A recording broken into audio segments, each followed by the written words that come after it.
What's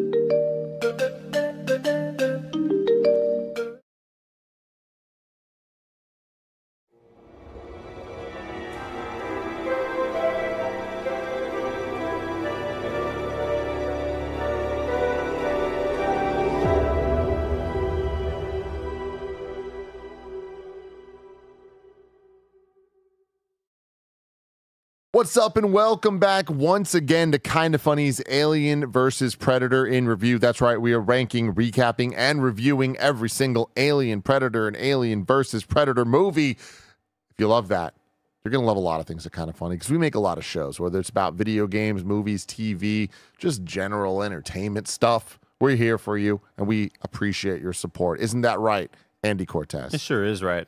Is that right, Greg Miller? I love your support. Is that right, Nick Scarpino?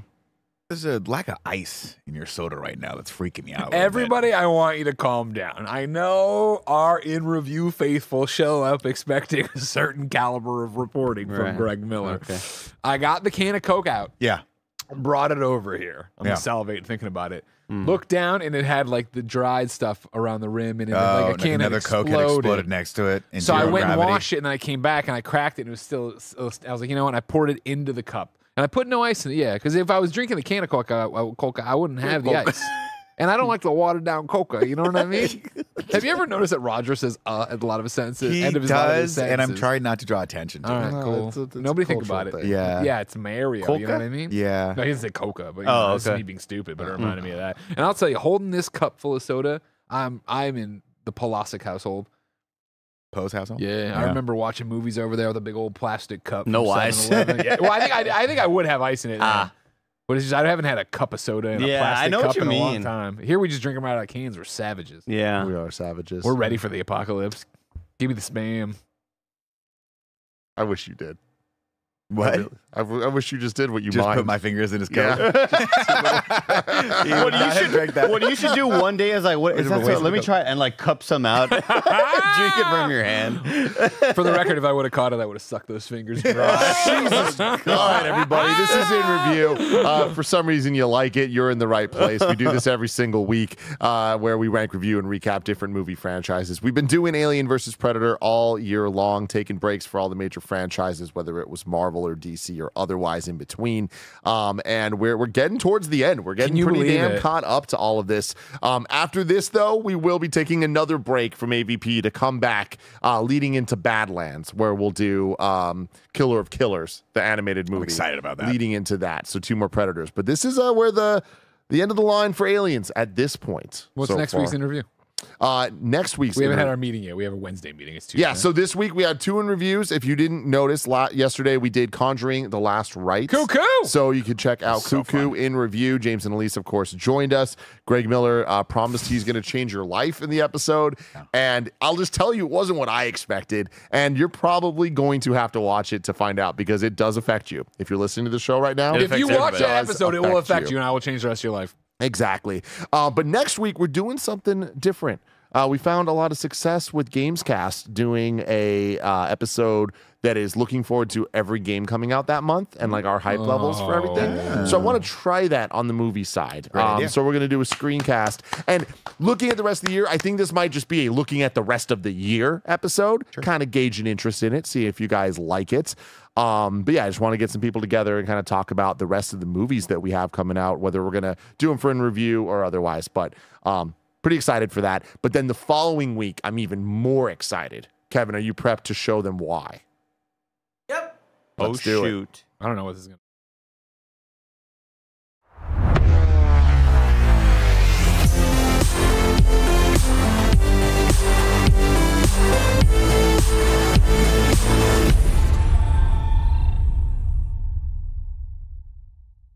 That was fucking sick. Nipples are hard right now. Well, just so you know. You're the reason for these hard nipples. I tell you what, I was not fired up for Tron Ares at all. What did it for you, Mr. Beast? Until I sat.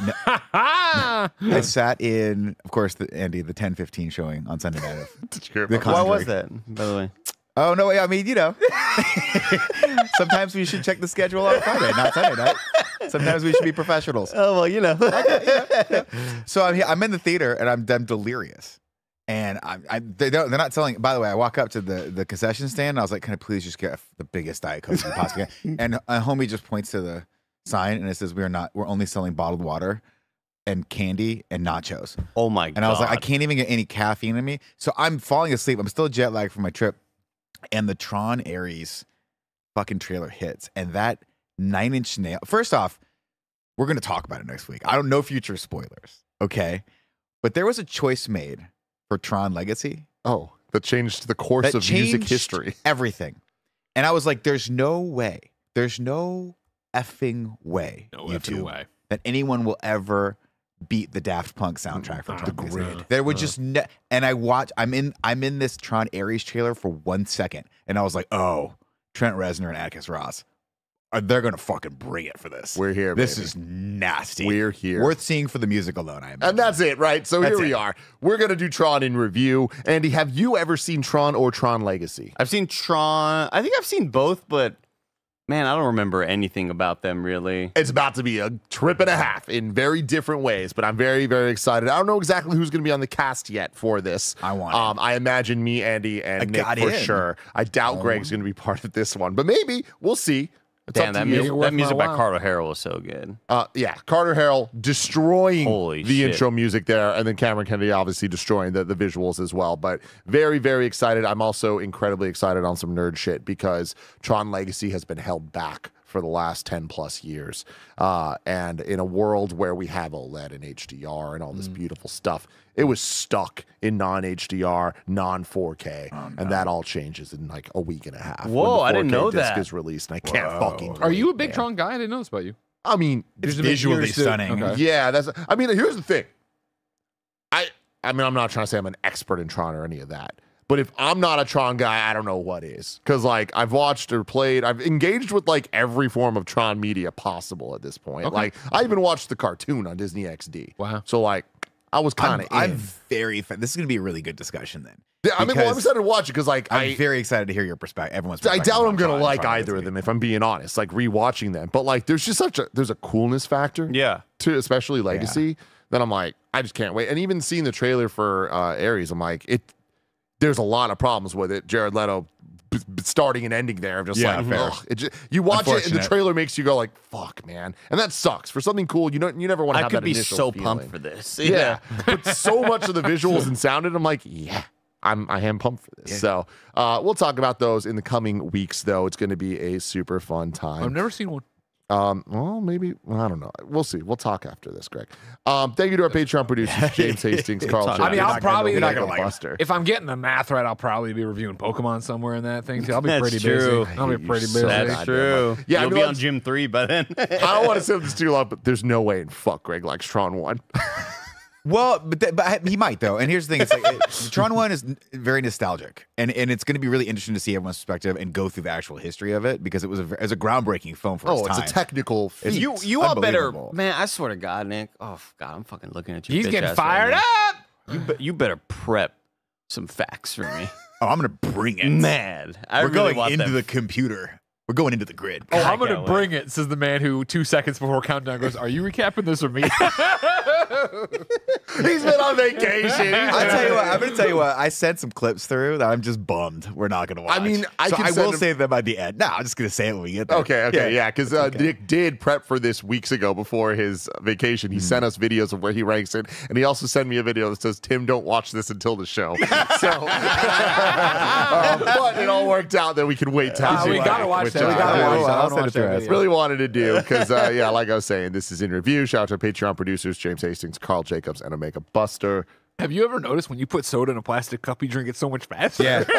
Well, it's because it's slicker. I'm gulping it. There's no friction. Yeah, you know what I mean? It's going in, Down coming the out. gullet. Today we're brought to you I by might get a second one. Shady Raisin Factor, but we'll tell you about that later. Let's talk about Alien Romulus. Released on August 16th, 2024, just a little over a year ago. Outrageous. A runtime of an hour and 59 minutes. This one was directed by one of the GOATs, Fede Alvarez. Jeez Louise. I'm going to go as far as saying friend of the show, even though I'm not sure that's entirely accurate. It's accurate. But we have had friendly interactions with this man on multiple occasions. Was all you thought while watching this movie is, Romulus, fuck off. No, I didn't think that once, but like I'm happy. I that thought you about kind it of a brought lot. in Rummy. there. Yeah, yeah. No, I didn't think about that. In the show on HBO. Right, Cox. Yeah, You know what? I didn't understand it until you did. Then But it was such a good you're Such a impression good that he knew. impression. Thank you. Wow, thank you. That's Yes, pretty cool. really. Because Kieran Culkin's name is Roman, but his like I guess his real name is Romulus. He calls whenever he's mad, he calls him Romulus. That's cool. This is Timothy. Hmm? This is Timothy. Romulus. Oh, I like sure, that you yeah. winked at me for that. Yeah. It took me off guard. I was like, Yeah. I've never seen Tim wink. It really did something to He me. was quiet, you It was know? like, Back to Mr. shocked me. Alvarez. Yeah, of course. Friend of the show because of me and because of a hit TV show called Nashville. You remember this, Andy? Man, You remember this, I'll Andy? tell you what, Tennessee. It you're was the a only 10 I Comic-Con see. many a year ago Mhm. when Mr. Alvarez came by with his Evil Dead movie, right? They were out there. The girl who screamed, she was on it. Bye, Nick. That's right. She screamed good. He was impressed with my interview skills. You know what I mean? So later on, when we were all IGNing it up in the lobby, he walked into that hotel. He came over. He hung out with us. I was 3 sheets to the wind already, and I would not shut up about Nashville. And I was like, you just have to try Nashville. You blah, blah, blah. And finally, like that night, he relented. I think it was that he relented. We fought each other on Twitter, and I DM'd him, and I was like, you got to watch it. And he's like, I'll try. But I'm like, you got to watch more than one. He's like, okay. And then I just bought him on iTunes and sent him to him for him, and he watched them. He's like, it's pretty good. Nice. Or at least he said it was pretty good. Nice. Yeah. And then, years later, he'd pop back up in DM to say, hey, I'm making this movie. Don't breathe. Like, I'm trying to do screeners. We want to do one in SF. I'm trying to get it together. Would you guys come? I was like, oh, yeah, we totally come. And then it never got together. Oh, And then Meanwhile, I, not knowing this, watched Don't Breathe in theaters just randomly with my friends. See his name pop up, and I'm like, oh my God. I ended up loving that movie. We did that in review. Isn't that crazy, Greg? Yeah. We did Don't Breathe in review. There was 2 of those movies. That's crazy, too. He didn't do the second one. But yeah, Don't Breathe 1. Really, really like yeah, great. insane movie. So yeah, he did Don't Breathe, he did Evil Dead in 2013, and then now Alien Romulus. So very excited to talk about all that. The music was done by Benjamin Wallfish for this, which interestingly enough also did Conjuring Last Rites that we reviewed yesterday. A name that I've never really seen before. So I'm like, that's weird that 2 days in a row. This one had a budget of 80 million and a box office of 350.9 million. Doing very well for them for expectations. And we're kind of like in this point now where there's a lot of current conversation about what sequels might look like and merging the Predator universe like this that we have with Dan Trachtenberg with the Fede Alvarez stuff. But it sounds like Fede saying he's not doing a sequel to this anymore and he's backing out of it, but might still be producer. So things are up in the air. But What year we're was in an this? interesting time. Last year. Last year. yeah. Okay. Yeah. Okay. Which Like is last crazy. August. Yeah, exactly. I was watching this movie, and again, being back here in the AVPPP realm of we're watching everything. To get to start this movie last night, I'm watching like, oh yeah, they got the synth, and I'm like, well, this isn't that movie. It was one of the ones we just watched, and then of course when they popped him up and he starts talking, I was like, shit. I've watched this one that recently because this is my second Romulus. I watched Romulus when it came to digital on demand with Jen last year. What did Jen think of it? I love she loved hearing it. Jen's thoughts. Well, she's out of town right now picking up her sister, so she didn't get. She was bummed though that she didn't get to watch this because she was. She's had to sit through But all she the liked other it. ones. Oh yeah, she loved Romulus. Nice. Yeah. But yeah, to have that pop up and be like, oh, and then I was like, oh man, remember how cool it was when the face huggers were like spiders? I was like, oh, that's this movie as well. Fuck, I was just, it was all so fresh in my memory. I wasn't prepared that it's only been a year since this came out. Yeah, keep going. What are the rest of your thoughts on this, though, Greg? You've seen it before. You've Adore never this seen it movie. again? I adore this movie. It's funny, I think, to have started, like I said, AVP in the wake of this, in the shadow of this, and not remembering that, and be here and be like, man, I remember watching this the first time, and even now of like, this is the first time, and this is a bold statement, but stick Sure. with me, Oh, I'm with that you. like the facehuggers have actually been scary. Where I mean, facehugger is always creepy, getting throat fucked. Who wants that? But I mean, like this of them like crawling on the wall and being in the water and jumping on things, like chasing you and like being not just a vessel to give you the xenomorph, but to actually be like, fuck, these things alone are terrifying outside of their normal thing. And I think that's the undercurrent of the whole film is that this is such a horror movie. This is such a suspense movie. You know what I mean? I think it decidedly, to me, doesn't feel like the Alien movies we've seen before, which are, I would say, are anchored in certain things of what Mother looks like and what it doesn't, or in Prometheus when it doesn't look like that and they make their own thing. There's like so many different things where this feels like a Rogue One. This feels like, hey, we're giving you something in this universe, playing with what you know, but we're making it decidedly its own thing. Where I do think you could walk in and watch. Like I'd never watched, before this Prometheus or Alien Covenant, right? So like when I'm watching it this time, I'm like, oh, the fucking black goo. Okay, you know what I mean? Like that. I didn't have questions about it, and the first time I watched it, because I was like, whatever, I don't care. Like, but I think this movie's spectacular. I love Romulus. I think it's such a great entry in this series, entry in our review canon, and then such a hopefully bright spot for where we're going from here. It reminds me of what we liked about Predators, where it was like, no, hey, yeah, okay, let's take all the tropes and the lines and the things and put them in here and have fun with it and just have it be a movie we're taking seriously, even though we're doing something different. Andy, is this your first time watching it? This is my first time watching it. Oh, tell me about Watched it yesterday. Damn, I loved this movie. Yeah. Oh, I was so impressed by it.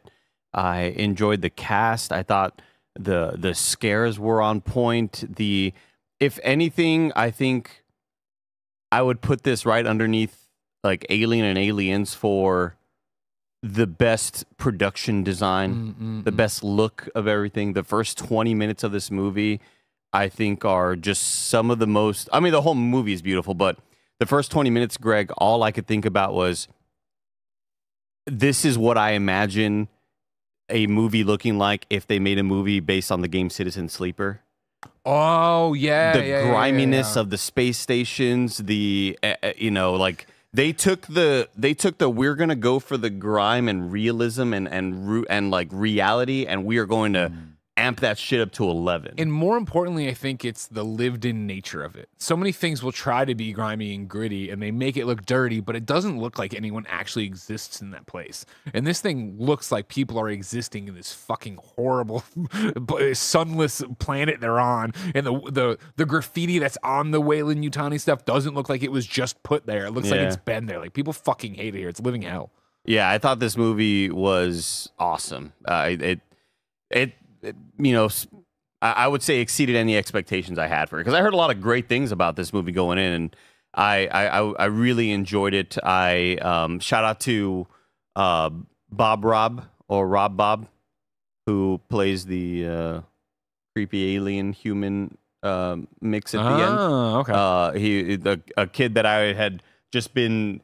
Who had been aware of for many, many years, because he was always like this 7'8" dude, 7'6" skinny kid in middle school, high school, that was trying to play basketball. Very, very slow. Was interviewed a whole lot.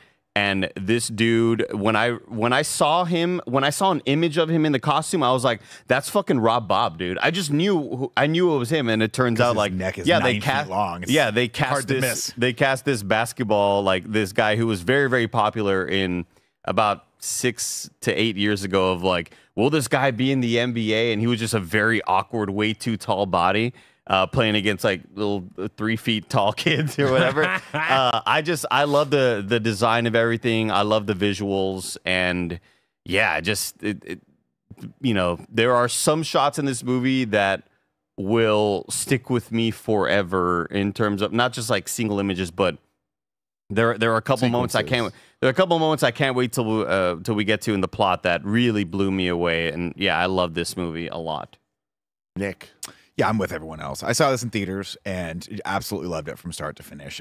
It's one of those movies that treads perfectly in being sort of like a continuation of a story, but also a soft reboot. We're really introducing a lot of new audiences into the Alien vibe, and Fede did it, and the team did it with such reverence for the original source material, while also still relying on it, right? The movie starts, we see the Nostromo, we're taking that alien. This is very much a sequel to Alien 1, but it's keeping all the hallmarks of the series and doing all of that justice, and I really, really enjoyed it. The only knock against it is that it is a little derivative of the first one, but it's such a good horror movie, and Fede is so good at suspense that you go, whatever, right? You're building it off of the shoulders of the first few movies, but at the same time, you did it justice, and you did good. And I was thrilled start to finish, super creative. But the second they put the pulse rifle in her hand and she has to fly, all that stuff was just like, you could tell they were just having a blast figuring out how to take the alien tropes and pushing them further. And shout out to Kaylee Spaney, shout out to the cast, shout out to the production design across the board, and having everything be sort of like real and physical. It's a great film. Yeah. Tim? My first time watching it. Wow. And I would almost say that this one makes all the other aliens worth it. This movie's so good. I loved it so much. I enjoyed the hell out of it. I love how much they cared about making this movie. Y'all have said some of this already, but this looks the way that like space should look in alien movies. Like they took the ethos and visual language of Alien and Aliens, and I think this is the first time that they've really done it justice, beginning to end for the movie, that didn't just feel like, hey, the movie's better because it looks like the old ones. This one's like, it looks like the old ones, and the movie's just good. And having more of a world and having them on the planet, and I think dealing a little bit with the deeper social politics of the synths and like androids and like just all of that, of like them talking even about that they're not allowed to harm. It's like, but they can make the decision to save 3 people over 1 person or whatever it is. It's like, that is such a contemporary AI conversation that we're going to continue to have in very scary ways.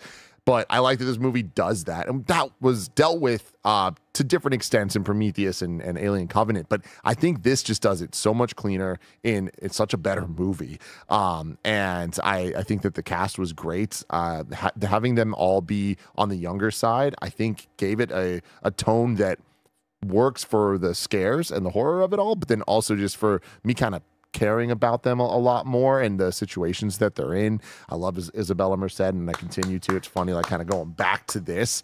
She's still so great, but there's a Cowboy Bebop vibe to this that I really enjoyed, and I definitely did not expect an alien movie to have.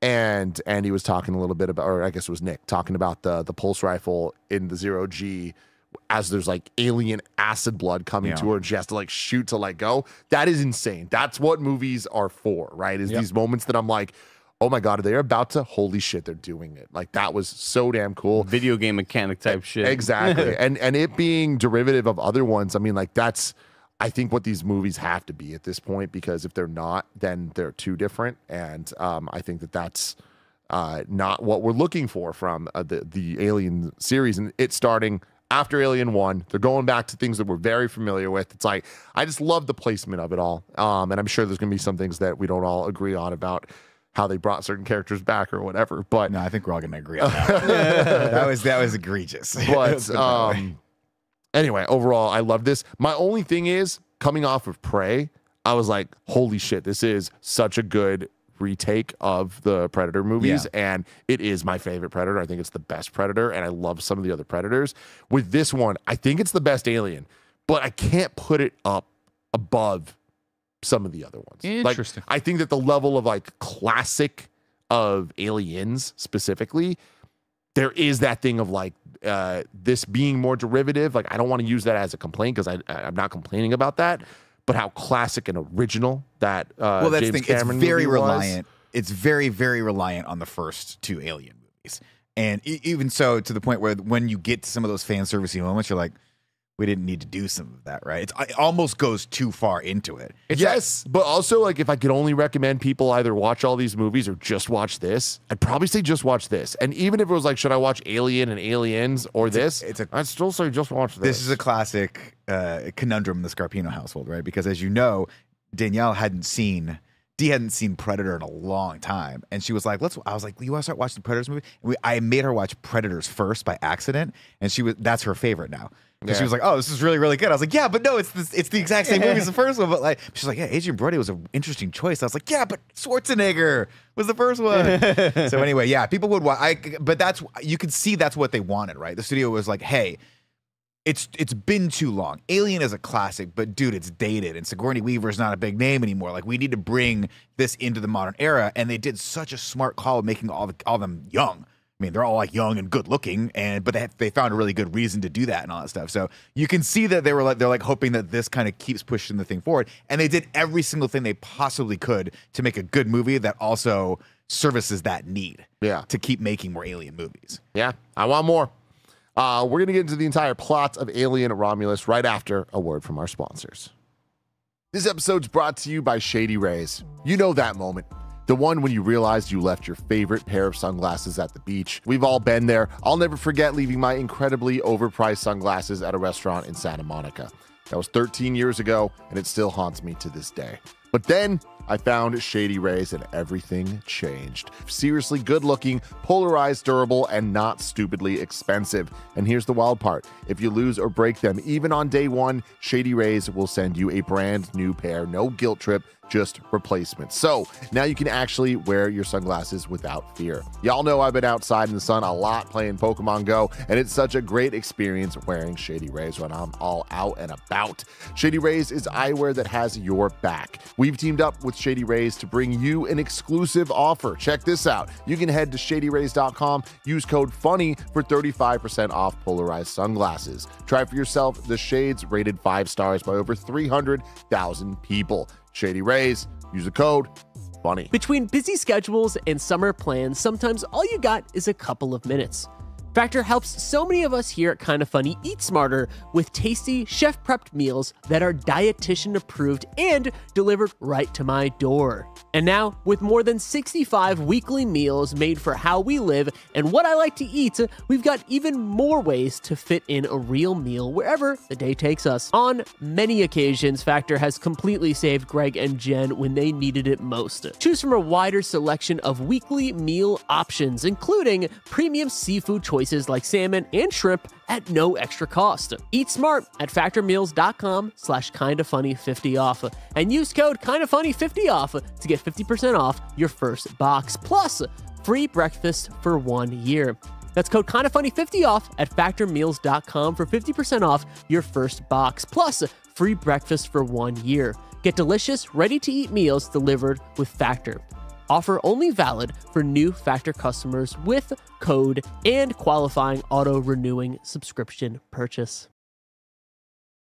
And we're back. Tim's not here to stop us. We can say whatever we want. What's been building up in your head while you were on vacation? Oh my God, so many things. Yeah? So no, nothing. Absolutely zero. Just watching Alien. Did you wear man. undies the whole time? No, I wore a swimsuit the entire time for the most part. So for like the last 4 days, I was just going free FB in it. Yeah. That's free balling it. But I'll tell you what, I was very disappointed that I wasn't going to get to hear you guys' opinion on this movie and talk through it with you guys. So I'm very happy that things worked out this way. I'm excited to hear these messages that you sent through as well. Oh, yeah. When do we get to those? Oh, we can talk right now. Kevin, do you want to pull it up? It was just one. I need to send it to him. I sent it to Assets already. You did. Thank you. Yeah. Great. Okay. Yeah, let's do it. Kevin, if you've got This is the one that was Don't Watch, Tim. Tim Don't Watch. This was, the Tim Don't Watch one. Tim Don't Watch. 2 seconds, I'm downloading it right now. Okay, cool. I could just do the I couldn't figure out the Give me plot the- song. I had a Romulus, Romulus. And then I also had, Annie, are you okay? Won't you tell us that you're okay? That's great. You got a new chip in your head now, you have a new directive. And then there was like, you gotta say, protect Waylon Yutani. I just like the way that rhymes. Could you have done something with Alanis Morris? It's like rain. Oh, that's good. Damn, I in could your have done fucking that. spaceship. I like you missed that. the sun. All right, here's Nick. Hey, did the giant alien man baby at the end of Romulus remind you guys of Greg? Like, there's at one point where it's like leaning over Isabel Merced and it's doing that thing that Greg does. It's like, and then it stands up and it's like, oh, it's like tall but somehow hunched over. But then also, Andy, why does it have that open, like a little front pooch opening? Why does that have that? Yeah. What did you think that's for? What does he store there? Hey, did the giant... That's it. That was good. That was really good. I was going to get a great laugh. Good job, everyone. Let's get to the plot. I just did it. I know. Just go get He in said there, it, so I man. didn't know if you were also going to do a song again or what you Are you okay? Want to tell us that you're okay? You got a new chip in your head now. You have a new directive. How are you, when you dance, how are you both on the rhythm and off the rhythm at the same time? I got a lot of body. I'm moving I a think, lot of body. wild. I think when he dances, all of his body parts go like desync. Like it's like a They snake. operate independently. Yeah, it's unbelievable. What's up, everybody? Welcome to Alien Romulus. They start right from the beginning. You get the 20th Century Fox logo. Boom, and it glitches out and goes all green. You're like, this is going to be a Cool. fucking film right here. Yeah. We're in for a fucking film. We start with the Echo probe waking up because where is it, Nick? The Echo Probe. In the beginning, it's in the wreckage of the Nostromo. Of course, because this is jumping right off of this, right? And you're like, what the fuck are they going to do here? What's going on? And sure as shit, what do they find? A big old fossil, a big old rock. Like, what is this thing going to be? And they suck it into the inside of their ship. And then all these guys come out looking like Michael J. Fox in Back to the Future when he stepped out in the nuclear suit. And they all, I'm Darth Vader or whatever. Yeah, exactly. Yeah. All I can think of is like the thoughts of these scientists as they're doing these scans, just being like, can we get more lighting in here? Like, it's really dark. We're trying to do like we're trying to do like scientific stuff. This thing's scary. There's just no lighting. So they carve the shit out of this giant asteroid rock. What is it? You don't know. And then, of course, it's an alien. It's the alien. The alien from the first movie is fucking right there in this goddamn rock. A couple things here. One, they don't beat you over the head with the fact that this is the Nostromo. There's like one shot of Omo or whatever it says, like Stromo or whatever at the end. You go, oh, it's the Nostromo. It's great. Then when I didn't notice this until a second. I thought when they were cutting it out, they show you the alien. They don't. They just show you the fossilized imprint of what the alien was in the rock. And I'm like, what a great this whole sequence is just 10 killer 10 stuff, stunning. man. The texture of it all. It's just like it grounds it in a way where we're like, oh, hey, cool. They're taking this seriously. Yep. A haunting score playing here is what my notes say. Of course, I think it's worth pulling in. Yeah. Again. I think I guess we could save it for when we talk about Rook later on. But I like when Rook's like, it was again driving home. It's the perfect organism. We know it doesn't need air. It doesn't need food. It doesn't need none of these things that would kill anything else can kill this. Yeah. So it's just out there waiting for us to find it. So I love that moment where we kind of underestimated it a little bit because you're like, oh, it's dead. Clearly, it was alive. That was the Ripley alien that killed everyone on the Nostromo. Just goes, I'm back, baby, and just killed everyone. Yeah. Crazy. They carve it out, and then of course we jump to a woman. Her name, Rain. She's sitting there on a green hill zone. Oh. With sun on her face. And then, of course, she wakes up. She's in a living nightmare. She's not actually in front of the sun. She's here on this old shithole, right? She goes Blade Runner is fuck. Like, this is one of the first times in all of the movies we watch where I'm like, oh, yeah, all the talk of them being in the same universe. Like, I buy it here because we're seeing this planet and the way that it all looks. It's very, very cool. It's been a while just like since we've seen a movie look good. Like, I'm talking like color grading and just visual profile. Like this felt like a film. It was grainy. It was just grimy and gross. It looked so awesome. Are you watching? I asked these two, but you were gone. We weren't on camera either. Are you watching Alien Earth? Yeah, I'm like 2 behind. Okay. Oh, you got a good one coming up. I mean, I'm loving it. I love it so much because it deals with a lot of the same things I'm talking about. Like, even here where we see the protesting and all of that, I'm like, that's awesome. And Alien Earth so far has been delivering. Yeah, the fact that all of the Blade Runner vibes in it, like all of the little tiny nods have been like, obviously they're not going to ever do that. But like the fact that Timothy Olyphant's character looks like Roy from Blade Runner is so... I'm loving this show. What if he ever says "Tears in the Rain"? Oh my god, I'll die. While she's having her breakfast, Andy comes on down. Of course, we will quickly find out that Andy's a synth. It isn't immediately revealed. It's her brother, is how she refers to him. He's got a bunch of puns. Oh, what he's a awesome. great character. Great character. Phenomenal. And a great performance by David Johnson here. Who I am unfamiliar with, but am very excited about because I just saw a trailer for Stephen King's The Long Walk that looks incredible. That looks wild. And has been getting really, really good reviews from like film festivals and stuff, and he's one of the leads in it. And I'm like, that makes me want to watch it even more because I loved him in this. I would give him a great, like, you get a great score performance-wise, and you almost get 2 scores because your eyebrows do a lot of emoting, and I love them. Like, just so much, like, he's just immediately likable, and like you feel every emotion this dude's feeling. And it's such a great performance in two, right? Where it is like him being the Andy she knows, and then being the synth working for the corp, right? Where it's like, when he flips that switch, that first time he speaks, we've just met him. We've known him all of 20, 30 minutes or whatever. That's amazing. Yeah. But when he starts talking, you're like, what the fuck? And you immediately are connected to Rain of like, oh my God, like this, your brother, this synth you've known forever or whatever is not at all what he was. That's crazy and cool. This movie's cool. He was in a show. He's in a show called Industry, which is on HBO. I watched a couple episodes of it. He's very good in it. That's the stock one. Yeah, it's like stock finance. Cool guys. I love cool guys. Cigarettes, lots of drinks, sex. Scotch. I love sex. Yeah. Everyone's always drinking scotch. After the puns, we get an outside shot to see how horrible this place is. It's Jackson Star mining colony. 0 days of sunlight a year. Just a living nightmare. Very much like that short story we all read in junior high, remember? Little girl gets trapped in the closet on the planet when they're supposed to get sun for the first time that year. No big deal. No, I love that. It turns out, of course, that Rain, wants to go to Yavaga. We're going to go to Yavaga. We're going to get out of here, Andy. Don't you worry about it. I love that. That's such a Star Wars sounding planet. Yeah, Yavaga. totally right. She goes on down to HQ there, a little corp office or whatever, to check in to say, hey, I've paid off my debt here. Very Freedom Wars. I'm not saying he copied the Vita game, but he might have. Andy sits outside. She goes in and she's like, hey, I have done it. I've finished all my cycles. I should be free to go. And the lady, of course, is like, oh, no, because we're getting short on workers, we had to up it. So you have another 5 to 6 years here or whatever. She wants to fucking crazy sequence, right? Like, what a just bummer where it's like, oh, y'all are fucking very Andor vibes, you know? In which, if I were Kaylee Spaney, I'd go, but look how pretty I am. I should be a movie star. Yeah. Like, get me off of this planet. Yeah. Yeah, make me a celebrity. Sorry, we got to put you in the mine instead. They killed your parents. Damn. Which is, again, it gets us to smart decision story-wise number 1, which is when we watched the trailer for this, I was with Dee, and she was like, why are they all so young? And I'm like, I don't know.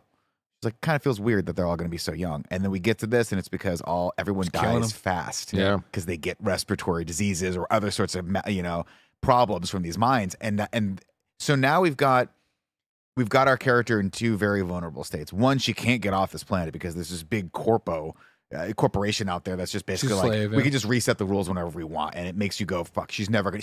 You get in this one scene, she's never getting off this planet unless she takes extreme measures. And 2, she's young, so by virtue of that, all the characters being younger and less experienced, they're more vulnerable. It's scarier to put them in this situation. It's just a great setup. Yeah. Shout out to Alec in the chat who said, I unlocked a memory. What is that story called? And he found it. It's called All Summer in a Day. I haven't read it in a long time. Like a horror movie. I Sounds mean, like an A24 Midsummer. Yeah. Florence Pugh's in it, and she cries a lot, but looks at the camera. You're like, are you the killer? All Summer in a Day is a science fiction short story written by American writer Ray Bradbury. Oh, yeah, I remember reading this in Fahrenheit school, and it's one of 451. those that stuck with me forever. So I'm going to read it today. I think you all should as well. Okay. Anyways, while she's talking to this person who just fucked her over on behalf of the corporation and is going to keep her in slavery, she wants to start arguing, but she hears Andy getting the shit kicked out of him outside by a bunch of kids, rabble-rousers. The kind of kids who wouldn't be able to pronounce Ghostbusters motto if they had to. Could you go to call? Exactly. That's it. There's a Conjuring. That's a crossover right there. I can't believe Makuka. Never mind. Watch the show. Everybody will change your life. She goes out. This is the reveal to us that he's a synth. He's got the milk blood coming down. She's over. She goes in there. He speaks mother. I thought that was a cool touch. Yeah. To say that. Yeah, oh, yeah. That's cool. Do we know that here? Yeah, it was like somewhere around here. I think it might have been in his introduction, actually. Oh, but really? I thought it's when he goes and talks to the people, because we didn't. This is the reveal to us as an audience member. He's synth. my note of he speaks mother is very, very early. So It's later, when I they think. are pitching the thing to him. Why they need of him. like, we need the droid. He speaks mother. And I love how it was spelled too. And I think that's a So sick. retcon, because I don't remember that being the spelling in the other movies. I think it is. I think this was like new for that. I could be wrong. I like that little Chat, let me know slash, if I'm wrong. the 2 slashes. That's how you know it's computers. Yeah, yeah. You know? when they just leave vowels out. Yeah. Yeah. From there, they got a call. The Park friend shit. has a gig, right? Let's go find out what's going on over here. So they go over to the trailers where all the bad kids live or whatever. And you know what I mean? we see a couple touchstones here now from aliens.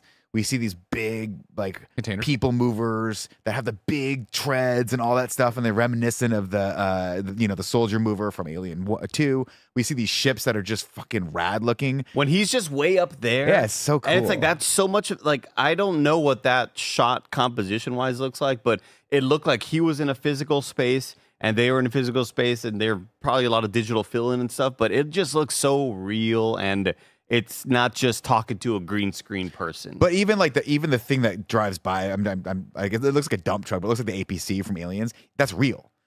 Like they made that, right? Yeah. It looks real. It's so cool. And they're like driving on mud, and it's like all this shit is not green screen. It's really well done. They show up, and of course, this is our first not our first, but I mean, I feel the first overt fan service, right?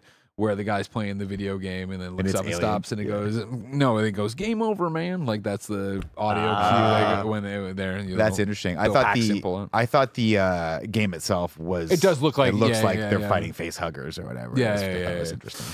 This is where we get introduced to the one, the only Isabella Merced. Of course, you know her from The Last of Us. You know her as Hawkgirl in the DCU Dora the right Explorer. now. You know her as Dora Explorer. If you know her from that photo I put up of me, her, and Jen that we took at The Last of Us party. So big deal. She's there. She's got a brother. That's the setup on who this guy is. The brother seems like he has a crush on Rain. It's never overtly spelled out, but that's the vibe that they lay down for all of us to have.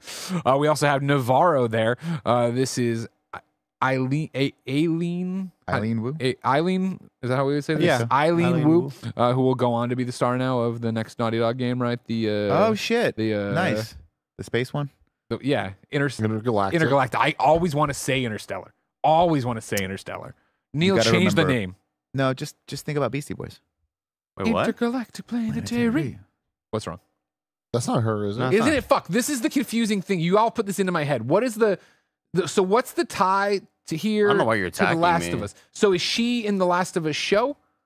And then there's something going on with Last of Us in this. Yes? No? Isabella Does Merced. Does she? But does she maybe It's in play? Last of Us. Like, does she maybe play bald character, shaved head? In the We're in the opening up Last her of Us? IMDb because I don't remember. There was something here. Oh, there's just 3 roles apparently. Oh, so damn. I'm way wrong.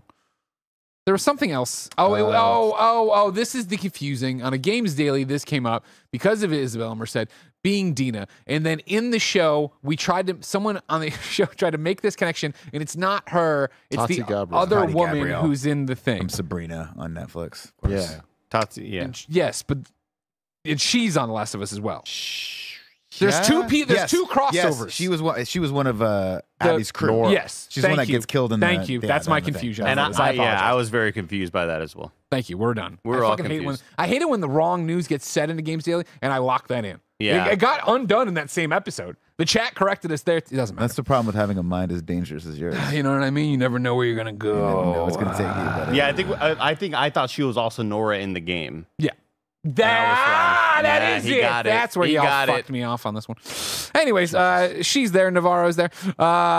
They've got a ping, right? They were doing their thing, and they got a ping from a ship up in the sky because they want to go to Yavaga, but they know they're never going to get off of Yavaga, but they got to go to Yavaga. They can't go to Yavaga without help because it's a 9-year journey. They need to sleep during that time. Hey, we got a ping, a Wayland Yutani vessel up in the air. I love what they call it Wii U. Were you? Yeah. Sick. They start having a big conversation about this. What are we gonna do? Can we go? They basically just want Andy, right? Because they know he speaks Mother. He is a droid or a synth or whatever. He can get up there. He can talk to the Wayland Yutani vessel. We introduce ourselves to Bjorn here, not the singer who wears the swan outfit. she's the one that tore the picture of the Pope. Nope, that was Sinead Oh, O'Connor. that's right. This Bjorn doesn't like Andy and is Nothing very compares to her. mean, My bad. very, very, very mean to Andy about it. Eventually, though, he's like, "Oh, just give me the guy, or give me the synth." And Rain's like, "No, come on, Andy, we're leaving." And they leave, but then the bro, we're just gonna call him the bro. I don't want to know his real name. He comes out and he's like, "Hey, like for real, like we're gonna die here. You know, we're never getting off of this place. You got to come with us on the Corbeline 4. Yeah. Can we talk about Hit it? it." It's time to rank the ship name. We're gonna rank the ship name. What's up, everybody? This is welcome to the podcast within a podcast called Rank the Name of the Ship. This is where we rank all the names of the ships in the AVP universe. What if we change Currently, it to ships or shit? it's too late. Okay. Because that would indicate it's not a ranked list. This is ranked. Oh, you're right. Face Hug and Face Fuck 'em is not a rank. Yeah. Exactly. We just face fuck It's a 'em out. dis- Number that, yeah. one on our list right now is the Nostromo from Alien. Number 2 is the Sulaco from Aliens. Number 3 is Prometheus from Prometheus. Number 4 is Covenant from Alien Covenant. Number 5 is the Arugula from Alien Resurrection. Number 6 is Auriga. Betty from Alien Resurrection. And number 7 is the Betty. Fiorina Fury 161 from Alien 3. Where do we want to put Corleone? I think this ship's cool. Corbleen 4 I'd put it under Prometheus. At the Prometheus, that ship. above Covenant. Oh, let me see the I Covenant got to again. vote. I got it. Well, it's not about. Yeah, this it's the name name of the sucks. ship. You don't need to see it. It's so much. That's a visual thing. If it was like me see. the Roman numeral 4 doing a lot of the heavy lifting. Yeah. here. It is. Yep. If it was called like the Corbellian 4, I like think that would be sick. That's my Rename problem it. too. Is it's Corbin like Bernstein Star 4. Wars, like Corellia, right? Like Yeah. the Corellian, whatever. It's like that sounds cool. This sounds too close to that, but less cool. So it gets a lot of downvotes. I also never caught how they actually pronounced it. I guess I just kept on thinking the ship was going to I be think the it might be Romulus. Corbellian. Let's put it above the Aruga, then. That's a weird ass name. Auriga. I like it better though. What is it I'd again? say I like Auriga's Betty above. better as well. I thought we honestly, put- which Corbleen one? I think might be dead last. What? Say which one? The Betty. I don't remember which one that was. That was the other one from 4. Alien Resurrection. We really ranked Fiorina Fury 161 too low. I mean, we did exactly what needed to happen that day. I would put I'm this. well with this one, man. I would put this last. Dead last. I'm down for that. But put a note there. If it was Corbellian, then it would be probably 4. I'll put an asterisk. Yeah. Asterisk. Do you want us to like tell that to Fede when we see him next? Yeah, Corbellian 4. I mean, I'll keep throwing DMs his way and see if he ever responds to one again. We'll go that way. I'm sure the more Well, you I do, feel the like better. he knew what it he will was be. doing because he was just like, yeah, there's this ship. This ain't the ship, though.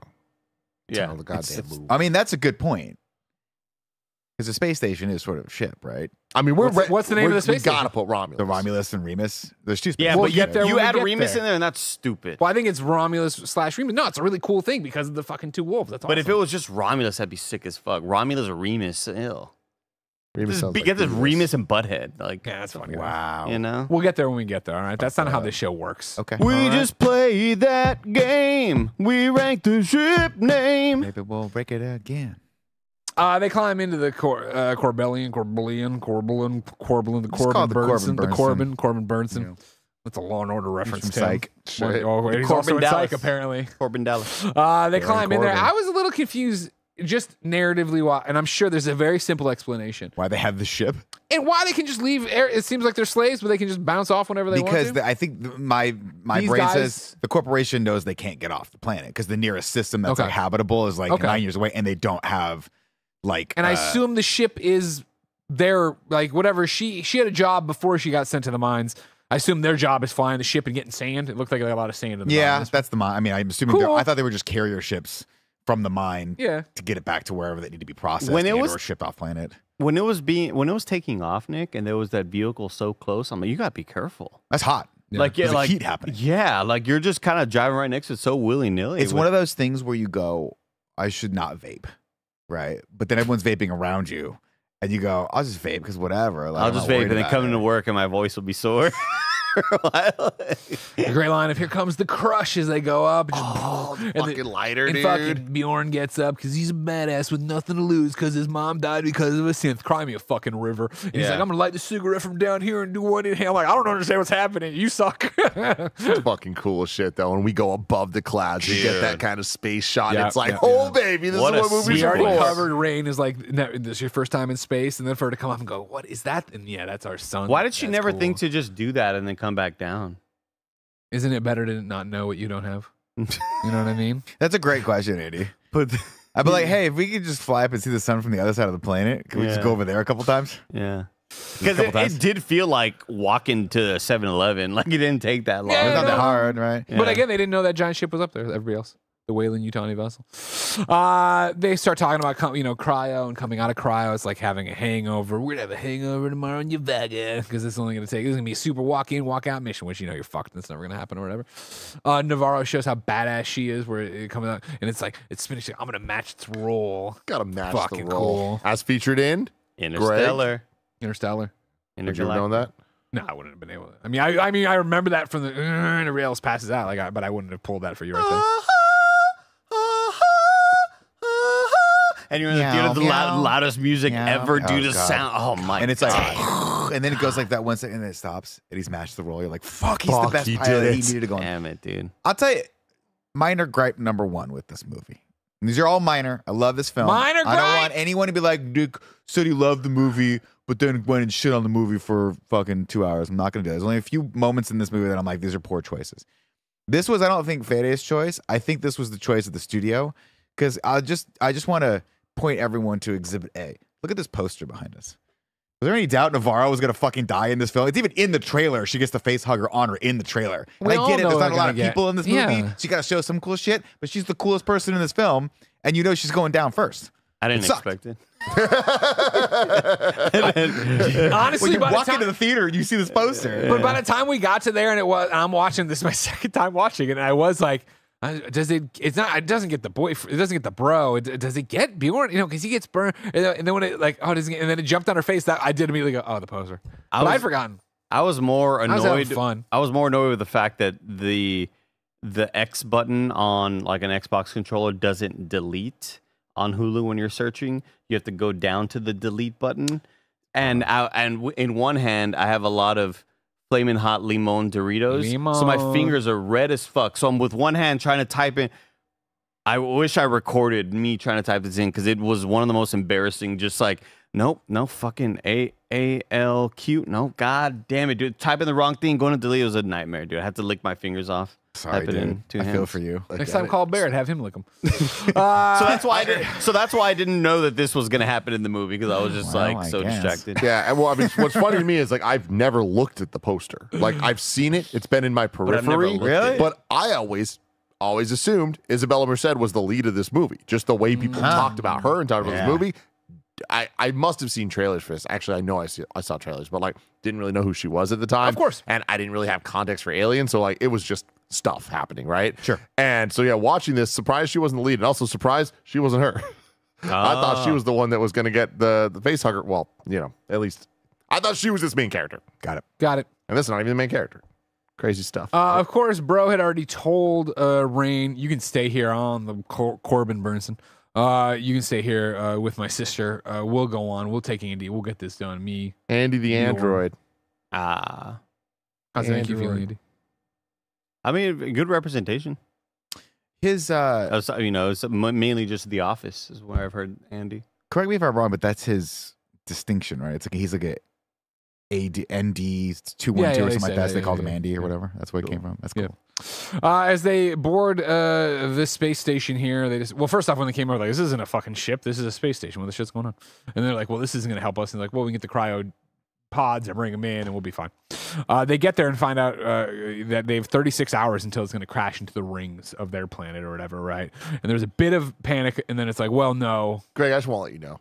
I watched this movie in preparation for doing a review last week, so it's been a week since I watched it. Yeah. I forgot about the rings. The rings are sick. And I'm so happy I just remembered them because fuck, this movie's awesome. I always just feel bad for any planet without rings because the ringed ones are the coolest ones. What movie did we watch? I want to say it was a Fantastic Four, or something came through the rings of Saturn and pushed it all over the place. And I was like, you got to clean that up. Yeah, it was Galactus. I think Galactus? Fantastic Four. That bugged me. That has bugged me ever since I saw that. I was like, now when we look up into the sky, we're not going to see perfect rings on Saturn. Yeah. It's never going to go back. You never look at it, though. You don't think they even itself out like after a while? Yeah, just millennia.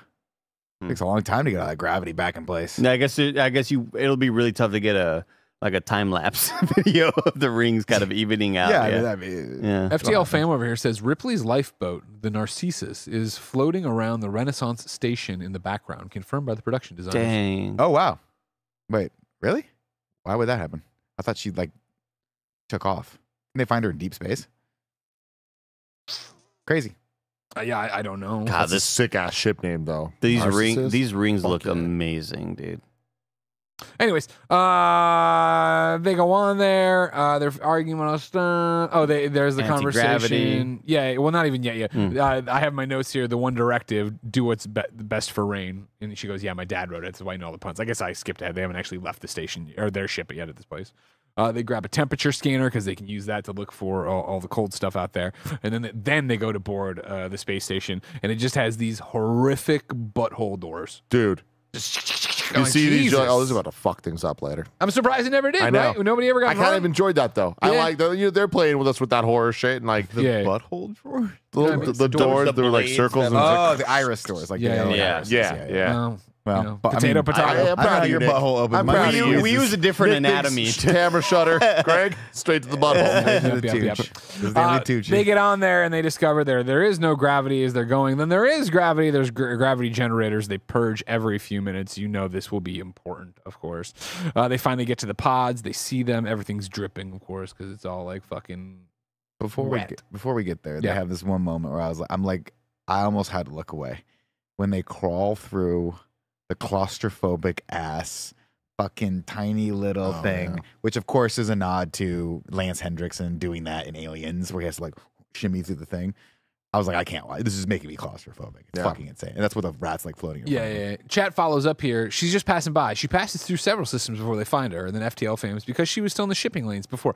So to be clear, it's just then the problem is she isn't floating around the space station, which makes it sound like she's orbiting it. You're saying we see her shoot back in the background. which is still too convenient. I don't like. Thank you very much. welcome. They get in, they turn everything on. Yay! They go over to the cryopods. Boo! There's not enough juice in them to actually sleep the 9 years. Boo! Minor gripe number 2. Why are the cryopods in the cafeteria? What is this area that these cryopods are in? Every other time we've seen a cryopod, it's been in a specific section of the cryo thing. tube That's room. the cryo area where people sleep, and for whatever reason, they have to get in their tidy whities or little tiny panties and show all their bush. It's a little efficiency. It's just Yeah, I was gonna say this. They acquired another company, so they just had to merge everybody together. So Yeah. that's why But these are everything's shoved specifically in. designed. They come out of the thing, and I'm like, I'm not getting in those. Lock Maybe it in, and then I got into the storage? thing. Was it storage? Maybe, but it literally looked like that's where they eat lunch. my first efficiency had my my toilet Bed? next to the oven.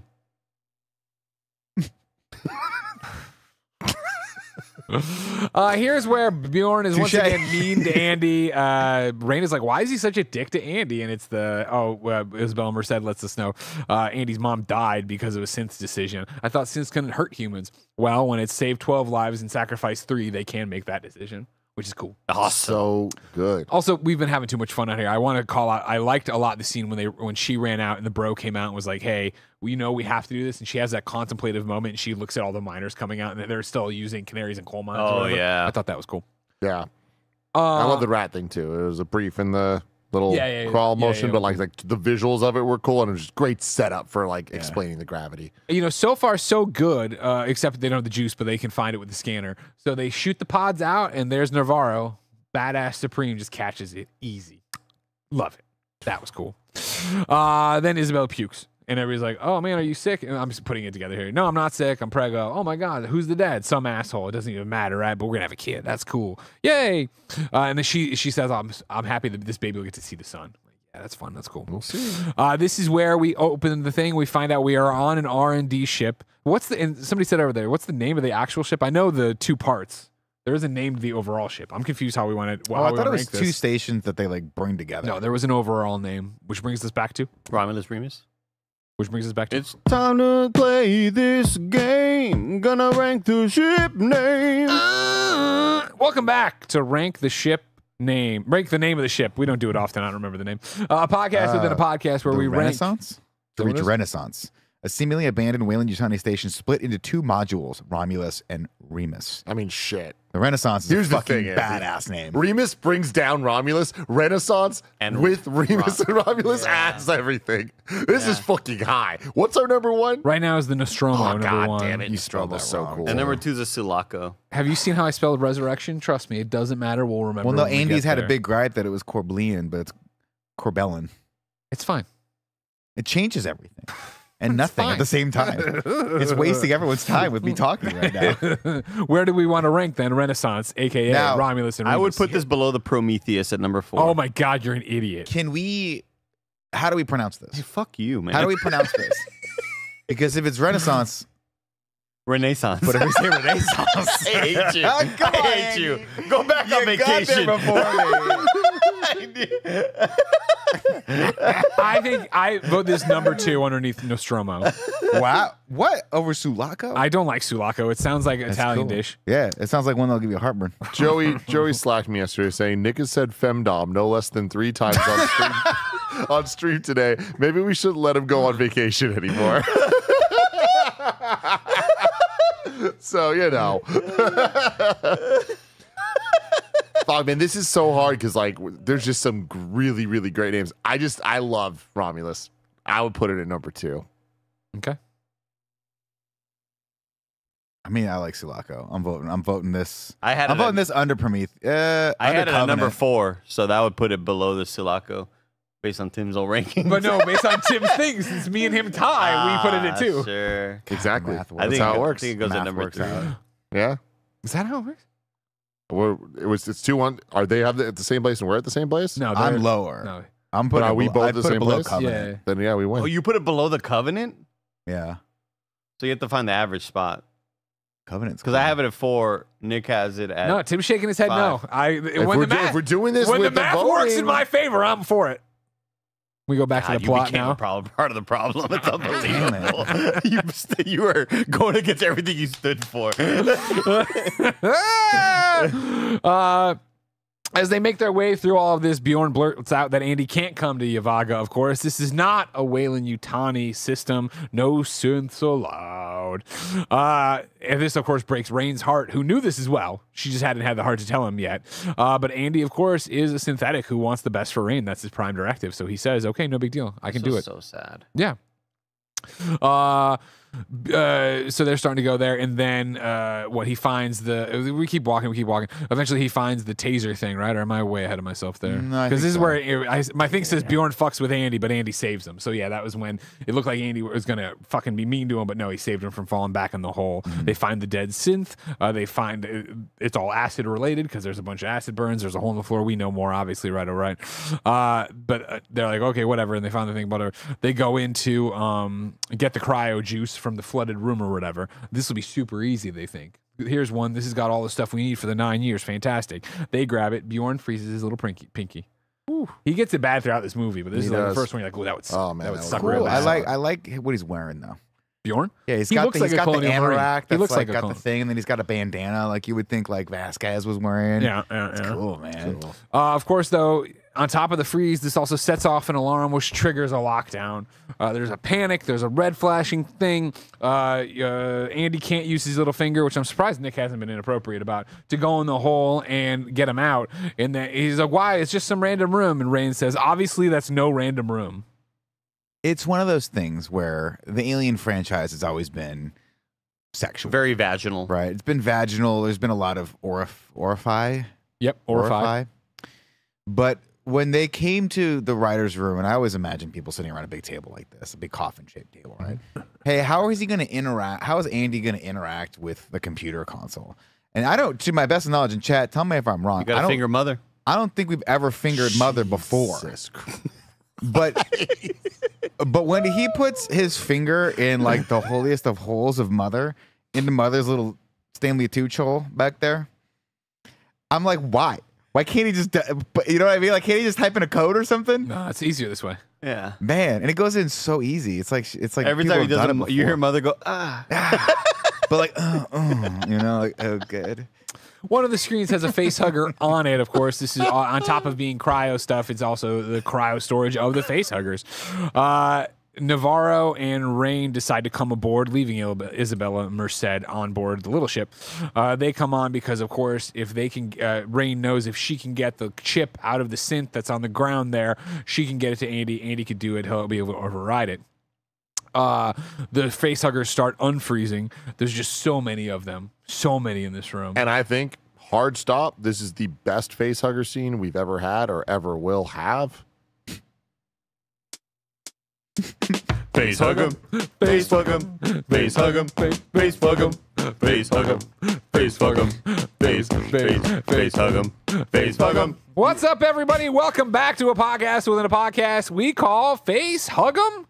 We love these face huggers, or face fuck 'em. We hate these face fuckers. For audio listeners, before Andy started the song, Greg did the thing that my dad does to me when I'm annoying him. We're just kind of tapped on the fucking table for him to start. I'm dying. This is how Andy and I work together. This is how Andy and I work together. We love it. Hey. Not only is this a face hug 'em, the face huggers are awesome. This is the best face huggers have ever been in the AVP franchise. And they just did the most with them, man. I loved it. I loved they were scary when there was one. There was scary when there was hella, and what they did and how quickly they killed, I thought was amazing. Yeah, we have, and we'll get to it later. But when we get to the hallway sequence, I was like, wow, this is a fucking cool setup. Yep, this is rad. I'm happy to provide. I'm happy to give the face huggers not only our highest distinction in Alien Romulus of face hug 'em, we're announcing them as the boats. That's the best hugger of all time. All right. Yep. Okay. Yeah. Okay. The boats. When I spelled it out, that's what it got me. That's what I said. BHOAT, boats. They're the boats, man. They're fucking killing it out there.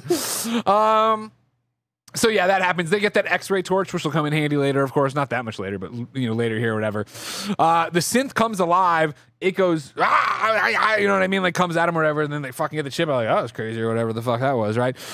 Then they get past the chip into Andy. They put it in Andy's neck. He goes, do your impression, dude. Yeah, Dude, so horrifying. Best shot. And you could tell they were like, yeah, that's going in the trailer for sure. Yeah. And it did. That's scary as shit. But also, I really want to put that chip in an Android.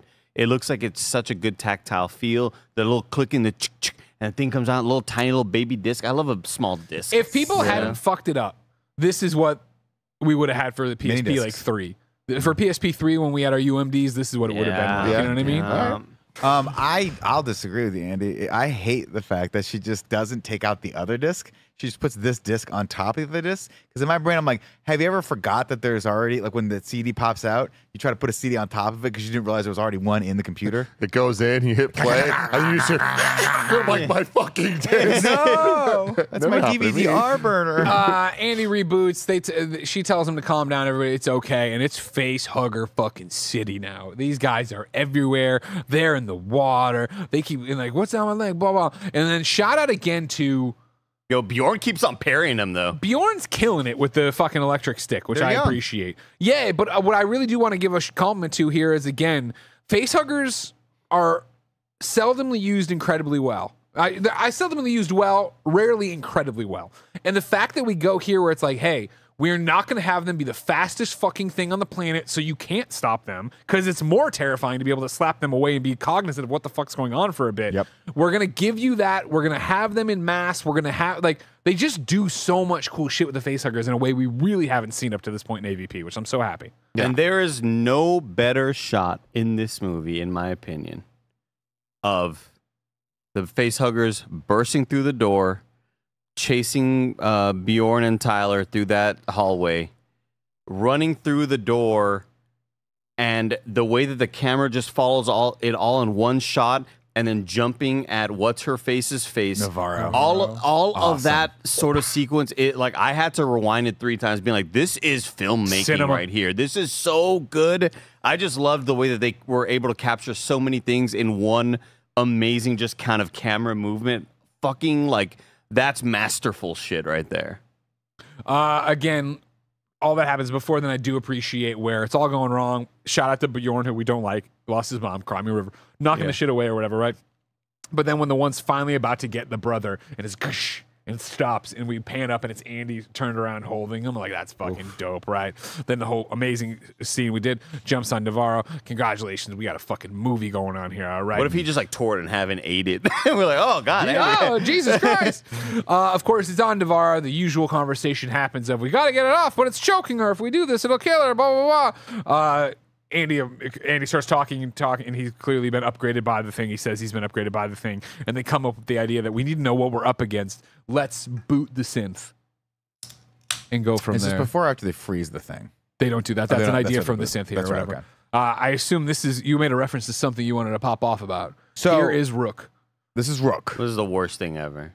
And this was just a very poor decision. I'm so glad the movie's amazing, because this would have really tanked any sort of feeling. It that I had towards really does tell you, it goes to show you how great this movie is, because in theaters I was like, when you see it at first I was like, oh, that's cool. I wonder if they're gonna like who it's gonna be. It's a synth, so it's gonna be someone, right? We've seen Lance Hendricks before, like he's been that guy, he's been this guy, whatever, and it's Ian Holm, of course, Andy from Lord of the Rings.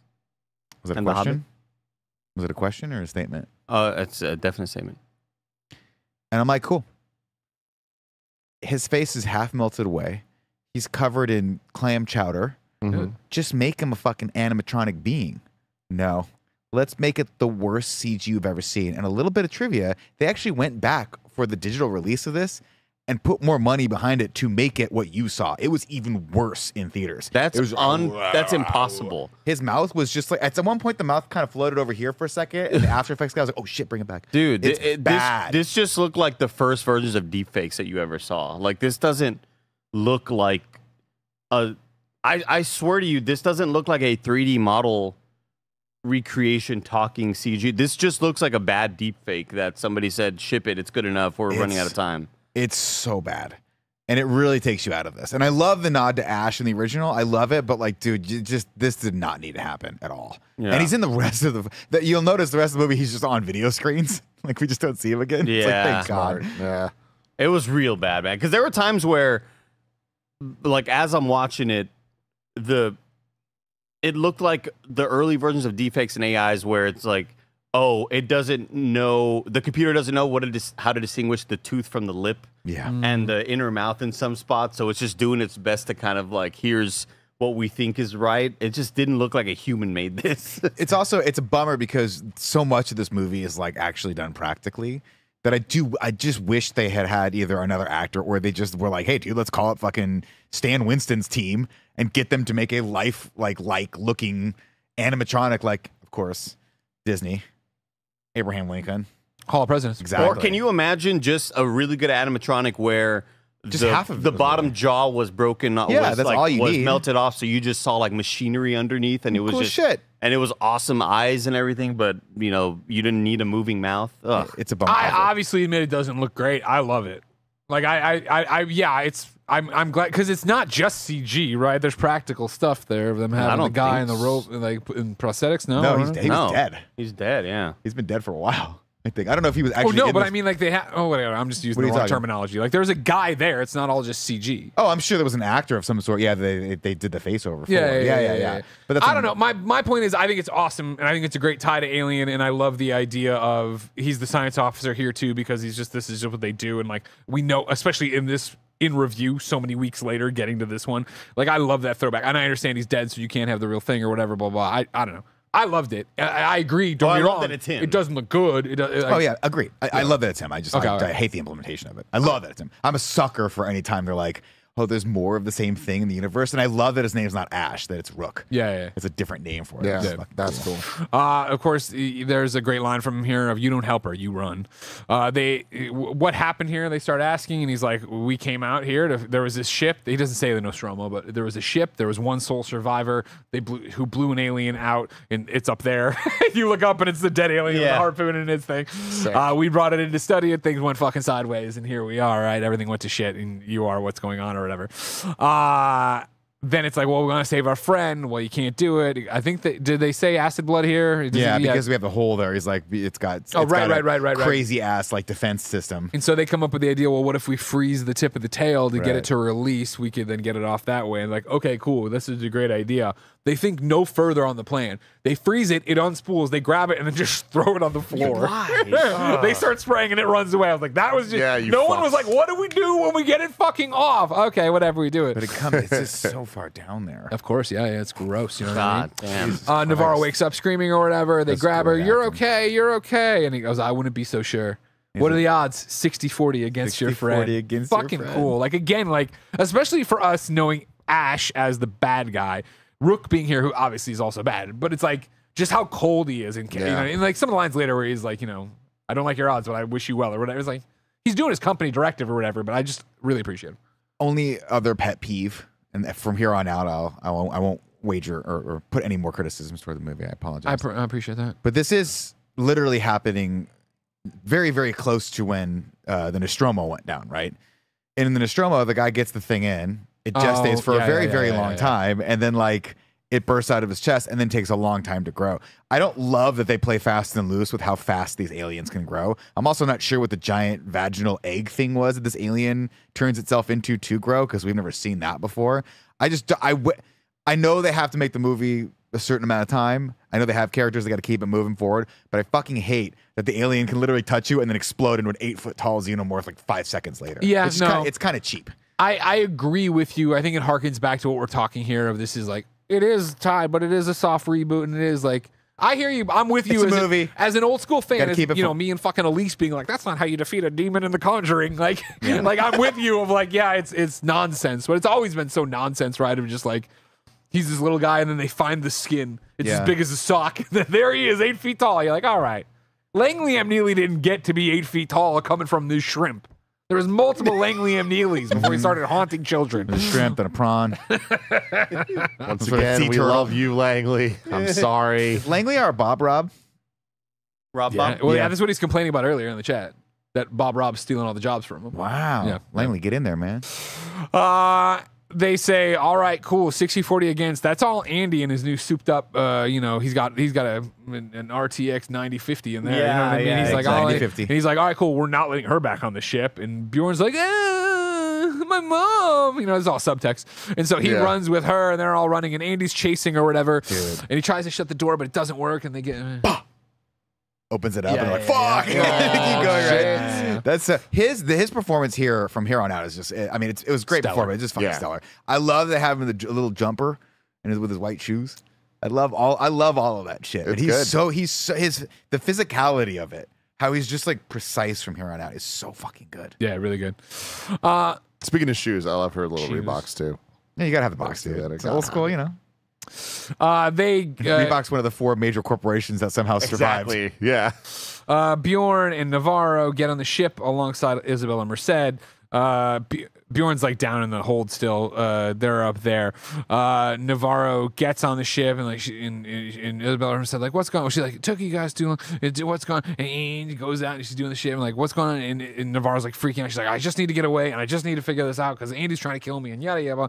And then she's like, "Ooh," and then she doesn't feel well. She's like, "What's going on?" or whatever. And so then she's like, "Hand me the thing," and she hands her the X-ray or deal and just fucking puts it behind her back so you can look in and you see the thing there. And Isabella says like, "What the fuck is going?" Bah, God, and like, holy shit. And again, like having seen this movie before being aware of who Isabella Merced was, it was like, oh, whatever.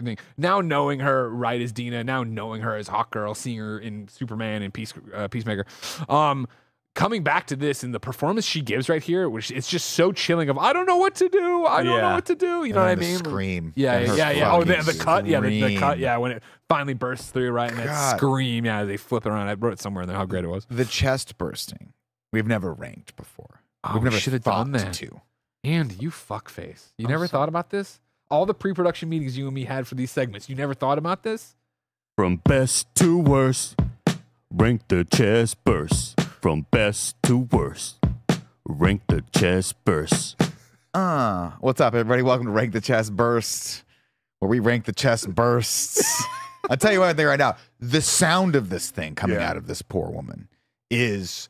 You want to talk about Foley sound? Cabbage ripping, dude. They some were sort of watermelon, snapping maybe, celery, dude. Holy snap shit! Piece, some sort of holy shit. This is the best. Take away the disclaimer that said no celery was harmed in the production of this movie because it was harmed. Man, the only two that really stand out to me are this one and John Hurt from the original one because the fucking cereal coming out of his mouth. I'm gonna say if anything has been consistent in the Alien movies, and nothing has. Chest bursts are awesome, and they're always incredibly violent. And I feel like it's been a while since we watched all of these, but I don't know that there's any I don't like. Ripley has the one in her dream sequence, which is great. Yeah, because you see the skin, you see it rolling around the skin and popping out. And it's slow motion. That's a good one too. We get all the great ones in Aliens, but they're kind of glossed. I guess we did get the one with Kill Me. That might be in my number one, actually, if I'm being real. Where she's like, no, we can't do it that way. Sorry, we have to go back and watch them all again. We have to do it all again. These are great honorable mentions. Right now, for best to worst, rank the chest burst. We're putting number 1 Alien, Romulus, Navarro. I like that. Okay. When we come back for the great re-rank one day, we'll rewatch everything and come back and do it Thank again. you. No problem. I appreciate it. This is a good segment. I'm sorry, Andy, let you down by not thinking. That's okay. Well, Andy was trying on the spot with that song. He was, It's funny he can do that, but when I fucking slam my finger, it takes him 20 minutes to fucking hit the button. I don't know what that means. I'm already loaded up and ready to go. Andy, you said video to assets. Do you want to bring that up? No, to the end. Okay, We'll do it at the end. The ship smashes into the space station, then it keeps like spiraling out of control. And then it crashes into the bay, the docking bay, which is what a good fortune. I mean, it bummed me out because I was like, oh, good. Whatever is like bursting out of there, that's gone forever. We'll deal with another alien, I'm sure later. Yeah. Oh, no, it's back. Oh, shit. Sorry, go ahead. No, I was just going to say, I mean, all of this, Isabella Merced waking up, I think that's here, right? We go back to the main ship where they're like, all right, it crashed into the thing, let's go. And then you get the 47 minutes to impact. Like, what the fuck? I fucking love that, though. Like, earlier with Alien, specifically 1, and then Aliens a bit 2, I was like so blown away by how Metroid it all is, and like how much Metroid took from these franchises, like just unabashedly. And there's nothing better than putting time stakes on a situation, right? Yeah, and so it's like now we have a horror movie going, but we also have like a extra time thing that's pushing them. stakes. They can't just go slow and be quiet. It's like they have to keep moving forward. Great stuff. Great. Yeah, from here. Because if they don't, they're going to crash into the ring. Which apparently are they're moving so fast and so sharp that it just sands away the station, which is the coolest fucking thing ever. So fucking cool. Very cool. From here, we go back to Rook, who wants to check the compound's integrity. You're like, oh, what's going on over there? Okay, he's checking on that thing. Then, as they are trying to get back to the docking bay, they run into the facehuggers who are blocking their path. They are all piled in there doing their fucking thing. On the compound thing, Rook calls Andy back. Andy interfaces, gets a new directive from Rook, right? Of course, which he doesn't say it here, but will be. It's no longer whatever's good for Rain. It's whatever's good for the company. So he knows he's got to get to this compound. He's got to take care of it for them and yada, yada, yada. That won't be revealed for a second, though. Hang on to all that, okay? Put it under your head. When Andy comes back and sees the facehuggers and stuff, he's like, okay, cool. The problem here is that they listen, sure, but it's really based on body temperature, which is a nice little wrinkle here, right? Yeah. Is this where they need to go from Romulus or Remus to Romulus? Yeah. I think he's like, hey, we need to go. I have an idea. We have to go. Crashed, go well, check they crashed the near the ship. Oh, yeah. So it's in the Romulus station. So they go yeah. over to Romulus, Yeah. I think, right? Yes. Yeah. And so, hey, well, we can't cool ourselves down, but we can heat the room up. Fucking amazing. The cool thing here, of course, is that, that means you can go this way, you can be quiet, be hot, but you also can't fucking panic. Your sweat and your goosebumps are your body trying to cool you down. So if that happens, they're going to sense that and you're fucked. To which I was like, can you raise it like 115, 120? Make it real hot in there. Sauna. You know what I mean? Just sauna. That way when I walk in, I'm like... They're going to be like, oh, it's too cold. Couldn't be people. Maybe, yeah.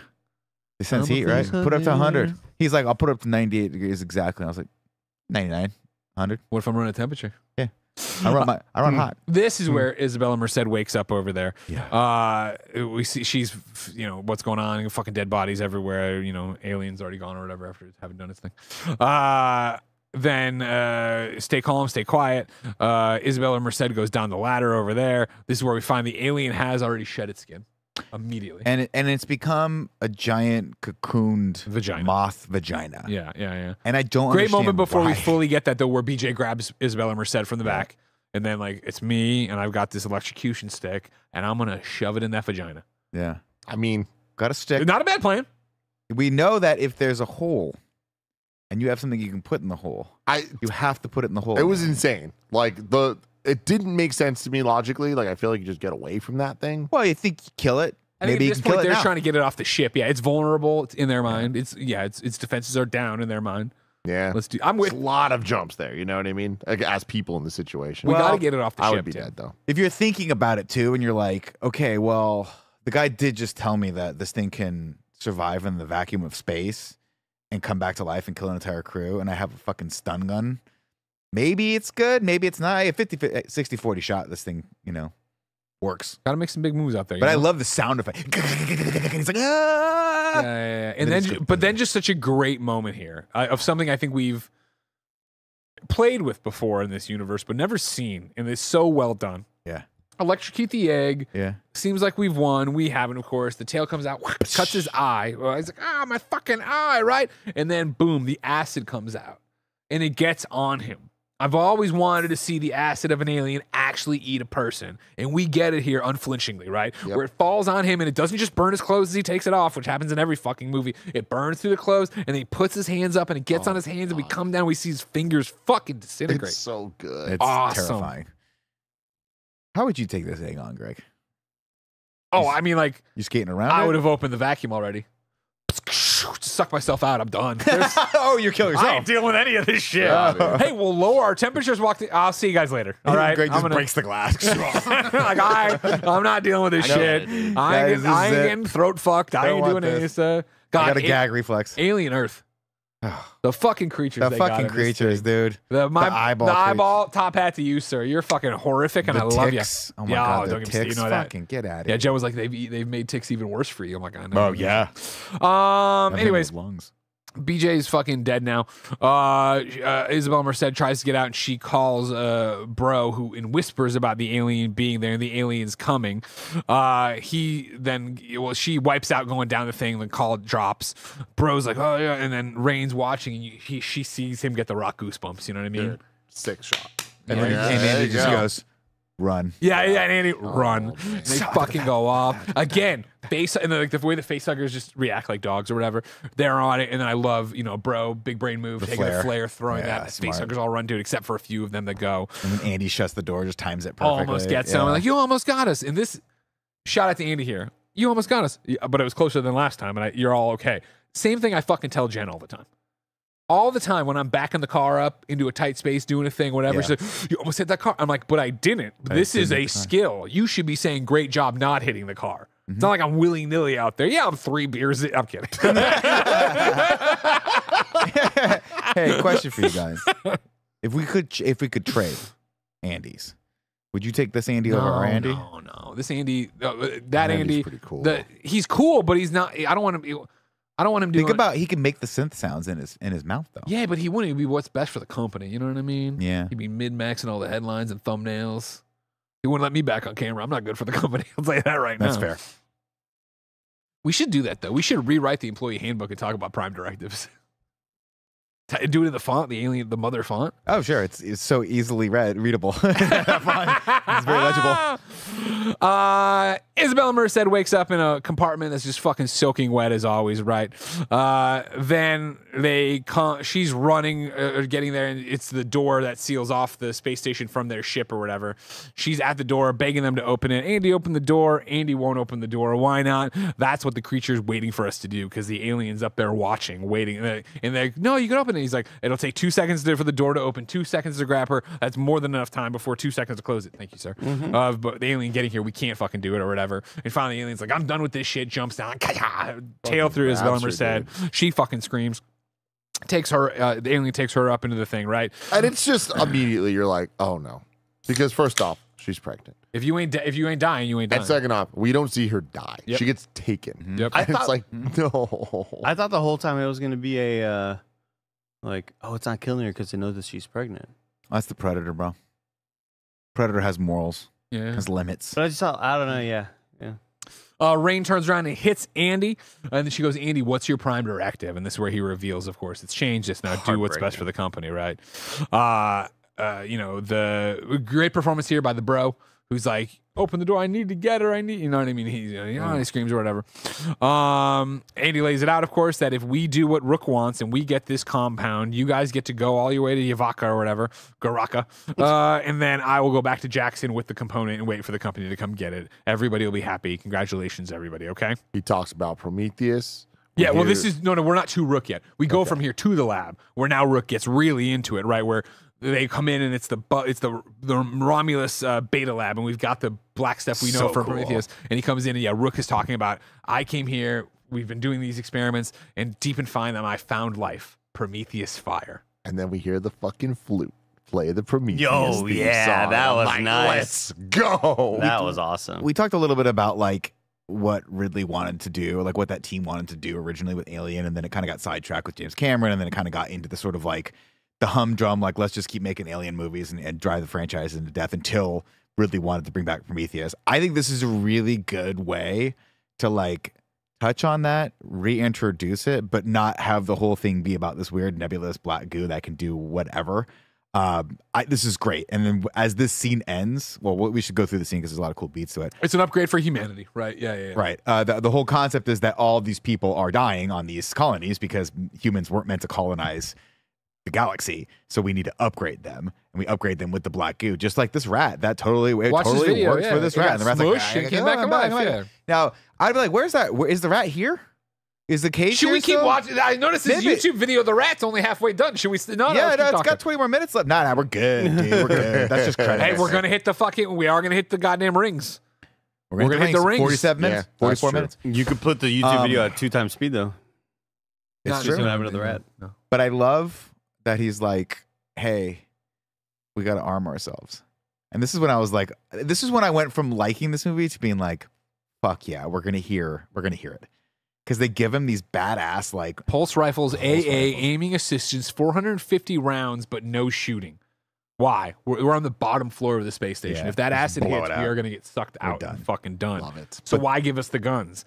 Maybe Maybe the he'll see alien will this. see this and not do a head-on attack. Yeah. You know what I mean? They're still Fucking going to come cool. to the sides and the back and everything else, but maybe if they see you point a gun at them, they will not run at you right away. I am a sucker for obviously like seeing the thing you love that you've known before, the cool ship, the cool piece of tech, and then way later in the sequel, seeing the same ship model, but with a different name and a different color combo.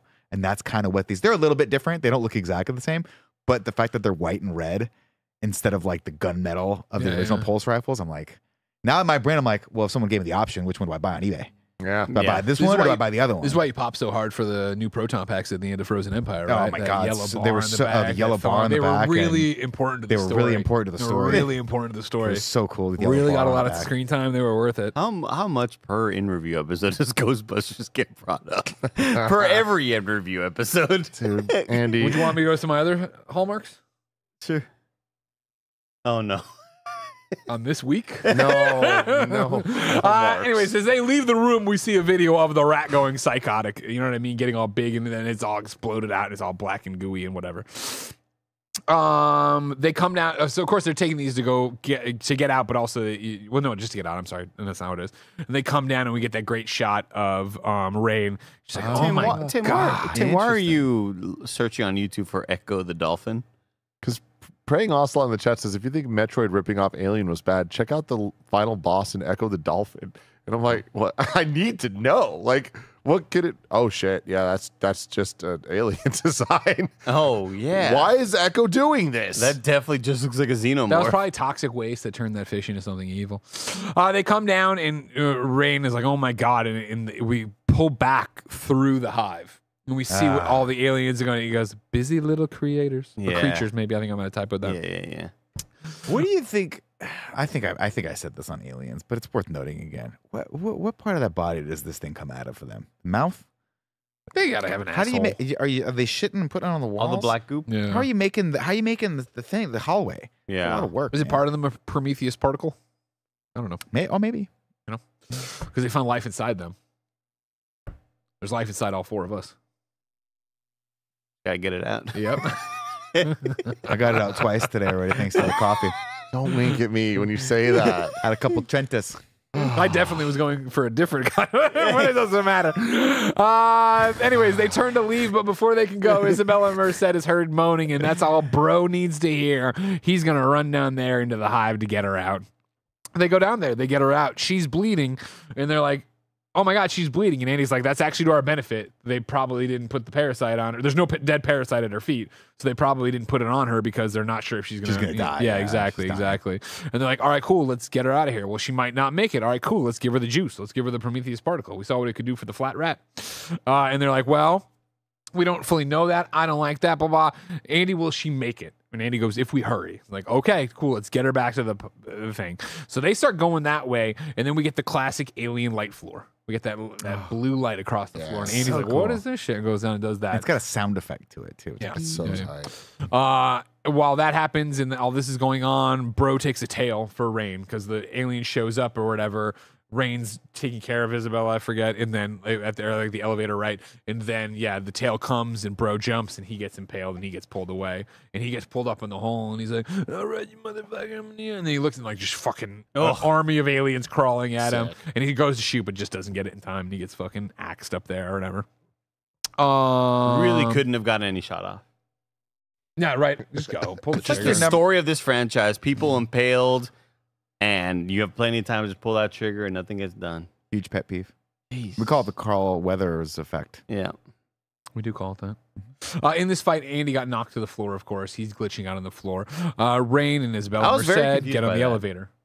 We had seen it prior. When he gets his ass beat, when he gets hit hard, it fucks up his system because that's he's right. never been really put back together That's properly. right. Like, I love the Got story loose of that. cables. We talked about it, but his dad like found him in a junk Yeah. bin and like he'd been discarded, and so he'd never really been fixed properly. So Rain and Isabella get on the elevator. They start going up. There's an alien that almost gets him, but they're about to go. Alien goes through and grabs her, but then she shoots him off or whatever, or knocks him off, and then he cuts a hole in the thing, but they go up. And then Rain's like, I got to go back for Andy. He's my bro. This is my chance. He's incapacitated, so I can take out the chip and I can get back the Andy I know and love. Isabella, you go up there, hold on to the particles, get yourself to a cryo sleep chamber. It's going to be okay. Take him back to the colony. It'll auto take you there. I'll find my own way down kind of thing, right? I'll skip to it, of course. Isabella's like, got it. And they go up, and she's like 2 seconds later, like, ooh, my tummy hurts. She just shoots herself in the neck with it. Terrible idea. You never know. Poor call here. She goes up there, and that's what happens there. The elevator goes past then, and then, Rain comes down. She finds Andy. Andy won't let her into his slot, and then she's like, hey, like, well, you dying here isn't the best for the company, like, blah, blah. So he allows her to go in and switch it out, and yay, she's back. Da, da, da, da. I like the mechanism too, where she pops it out, twists it a couple times. Yeah, I do like that too. Like Yeah. Cool. It's 10 minutes till impact now, according to my notes. One alien who's just like the last man lagging around is like, hey, wait, what the fuck's going on over there? Where'd you come from? What you gonna do? What you gonna call? So he starts coming, but stops when he sees the gun, which is nice. Isabel Merced has made it to the ship, but she's got a limp now. They get to the door and get onto the elevator. Rook calls and is like, I can't lie about your chances, but you have my sympathies, which again, I like that. You know what I mean?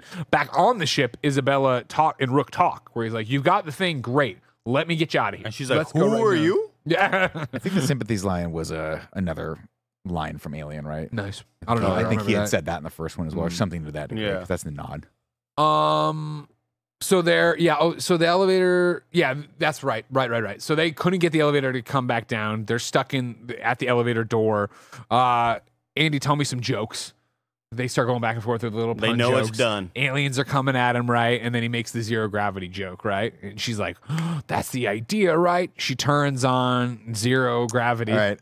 I said I wasn't going to have any more stupid Number gripes, 3, it's okay. but this is number 3. I apologize. Why is the ship's gravitational control accessible from the basement fucking elevator control? It's so weird, right? I mean, it's a system. She's right? like, oh, I know It's a what I'll computer do. And it's like, it's a fucking, like you go to an elevator. It's like going to an elevator or a building and being like, cool, I can control the fucking air conditioning from this thing. Like, it doesn't make any sense, but it's cool. Yeah. Doesn't matter because this is an amazing moment. Aliens all Fucking float in crazy. the air, and she just safety up. Great sound design. That aim assist, awesome. The sound This effect, rocks. yeah, the sound effect of the pulse rifle is god tier. It might be the best sound effect of any gun in science fiction ever.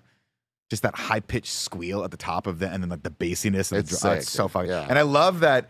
I don't know how they did it, and I don't know if it's Kaylee doing the actual motion of it all, or if someone was controlling it for her. But it looks like the gun's It controlling did look itself. like it was pulling her. It's Yeah, that was fucking very cool as shit. And it's a dumb kind of trope, but I kind of love it. I love it. Because it looks like it's just like, why does it have auto aim? It has to know what's auto aim, but I guess their AI is better than our AI. It looks Oh, awesome. That's great. It's yeah. fucking cool. She shoots the fuck out of them. 40%. The face huggers. Yeah. 20%. Andy's calling it out. Very video 100%. gamey, right? And then the blood's coming at them, right? And so it's now it's Yeah, time. every time I look over and I see that fucking shark, I think it's Kevin doing like the YMCA. Like he's like trying to get, like it terrifies me every time. God They damn, we do gotta get rid of a this little bit of dancing and dodging here, right? Ballet and zero G as they pull themselves and dance around and go through all these things. And then, we talked about the very top, but an incredible moment where it looks like there's like nothing left.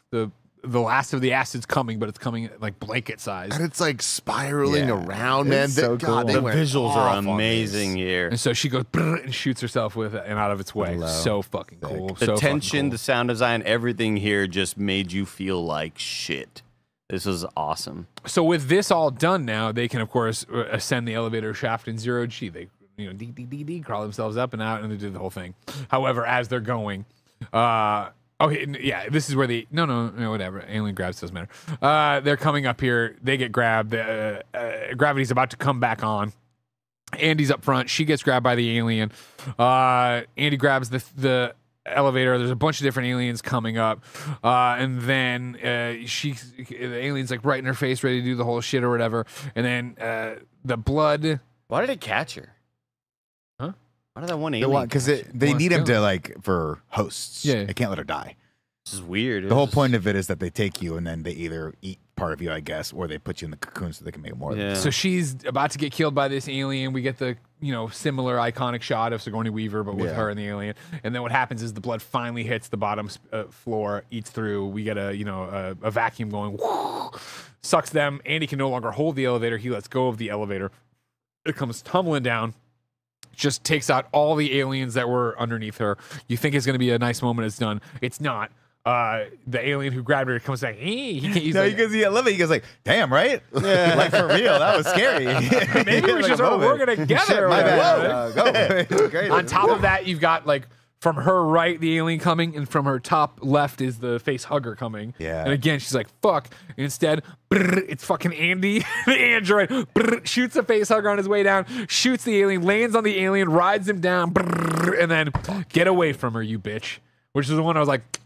That's fan service a bit too far for me. That's way too far. Yeah. Now, to explain it in universe, he's not quoting Ripley. He's quoting Bjorn, who says, "Get away from me." Like Bjorn called him a bitch at some point earlier in this, so he's just quoted. But why would he do that? It's so bad. It was pretty bad. It wasn't like Hasta La Vista, baby. It didn't work, I just needed to get away from her.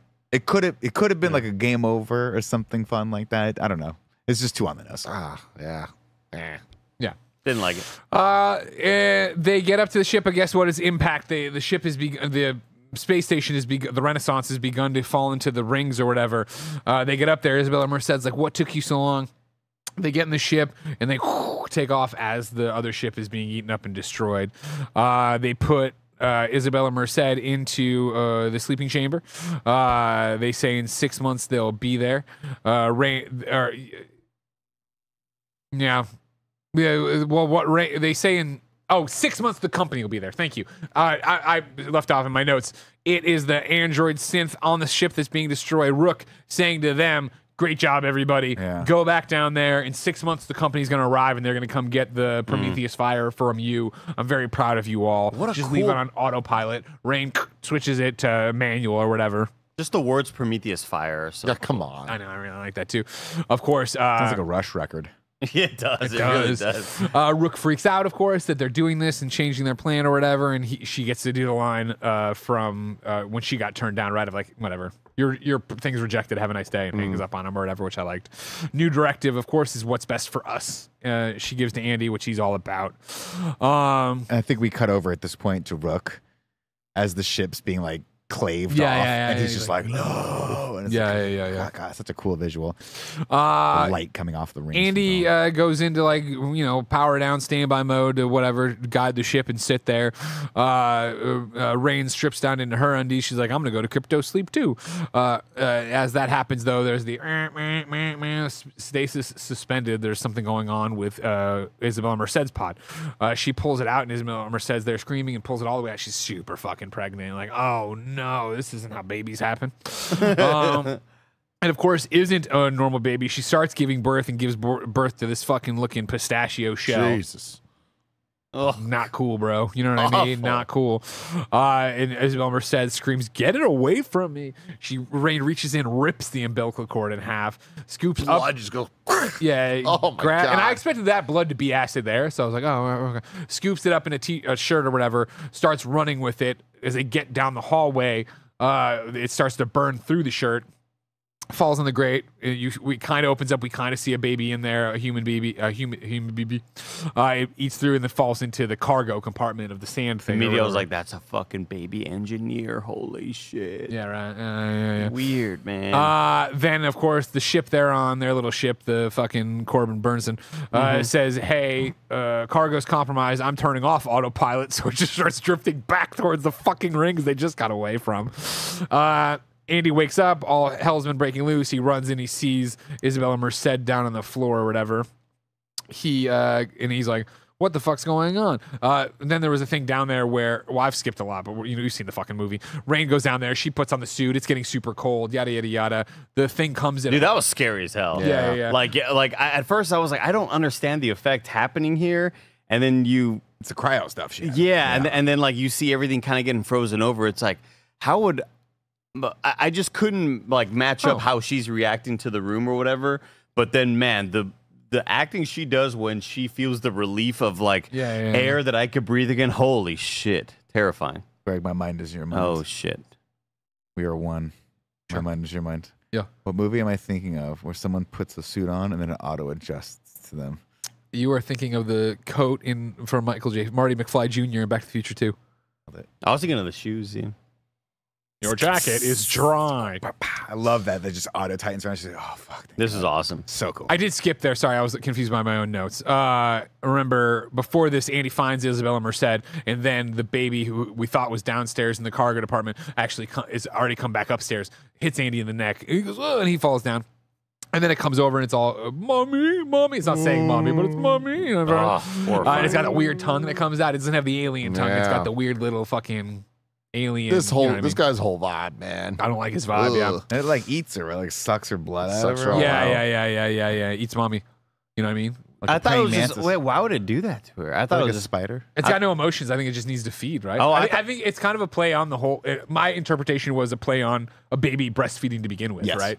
Because that's what it kind of. When it gave the vibe, I was wondering, are we going like end of Alien Resurrection, right? Where Sigourney Weaver's like, oh, baby, mama.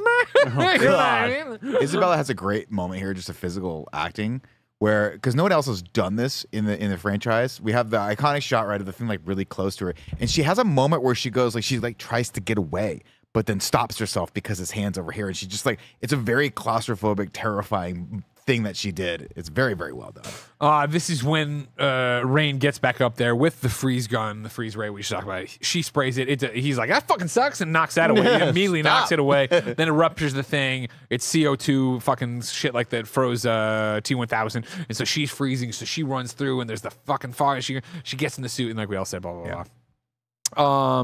Then she gets in the suit and she decides what I'm gonna do is drop the cargo. I'll get it out that way. She does 3 of them, but not the 4th one. She's tethered.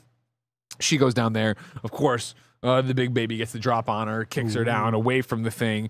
It jumps down there. It's gonna fight her. It's gonna do this thing. She kicks over the shell that still has the acid pool in there. It eats through the cargo. It eats through the thing. Pulls out the bottom. We get another vacuum thing. She's ripped through the vacuum. Shit's just flying. She starts pulling herself back up, but then guess what? Baby's there. He's been burned. Or maybe he's getting ground down by the sand. I wasn't 100% sure, but he's fucked up. So. jump scare, man. Yeah. Holy fuck. That was a video game jump scare shit right there. Yeah. And so it's This whole thing's video games. Yeah, of course. 4 levers. Yeah. And then it's crawling up on her or whatever and doing the thing, and she finally sees that her cord is over the 4th thing. She does that, yanks it. The whole thing comes down, knocks him, and it goes in and gets all shredded up by the fucking rings of their thing. And she's able to go back up there, and she gets in there, and she's like, "All right, cool, this is a great thing." And she, she tells Andy, "I'll fix you." You know what I mean? She puts him in cryo and says, "I'll fix you." She takes out his little memory card, and then she records her little, journal entry, right? I'm just like, Sole last surviving member. Yeah, awesome. Always so cool. She doesn't know if she'll actually make it to Yavara, but it's best. She's got to try kind of thing. Ivan Strahovski. And that's Alien Romulus. Leaving the message, man. I love it. Best ones do. Gotta leave a message. Gotta We leave should a start doing message. that every day. Yeah. Our When we sign leave- offs. when we leave here. Just in Just sign case. off.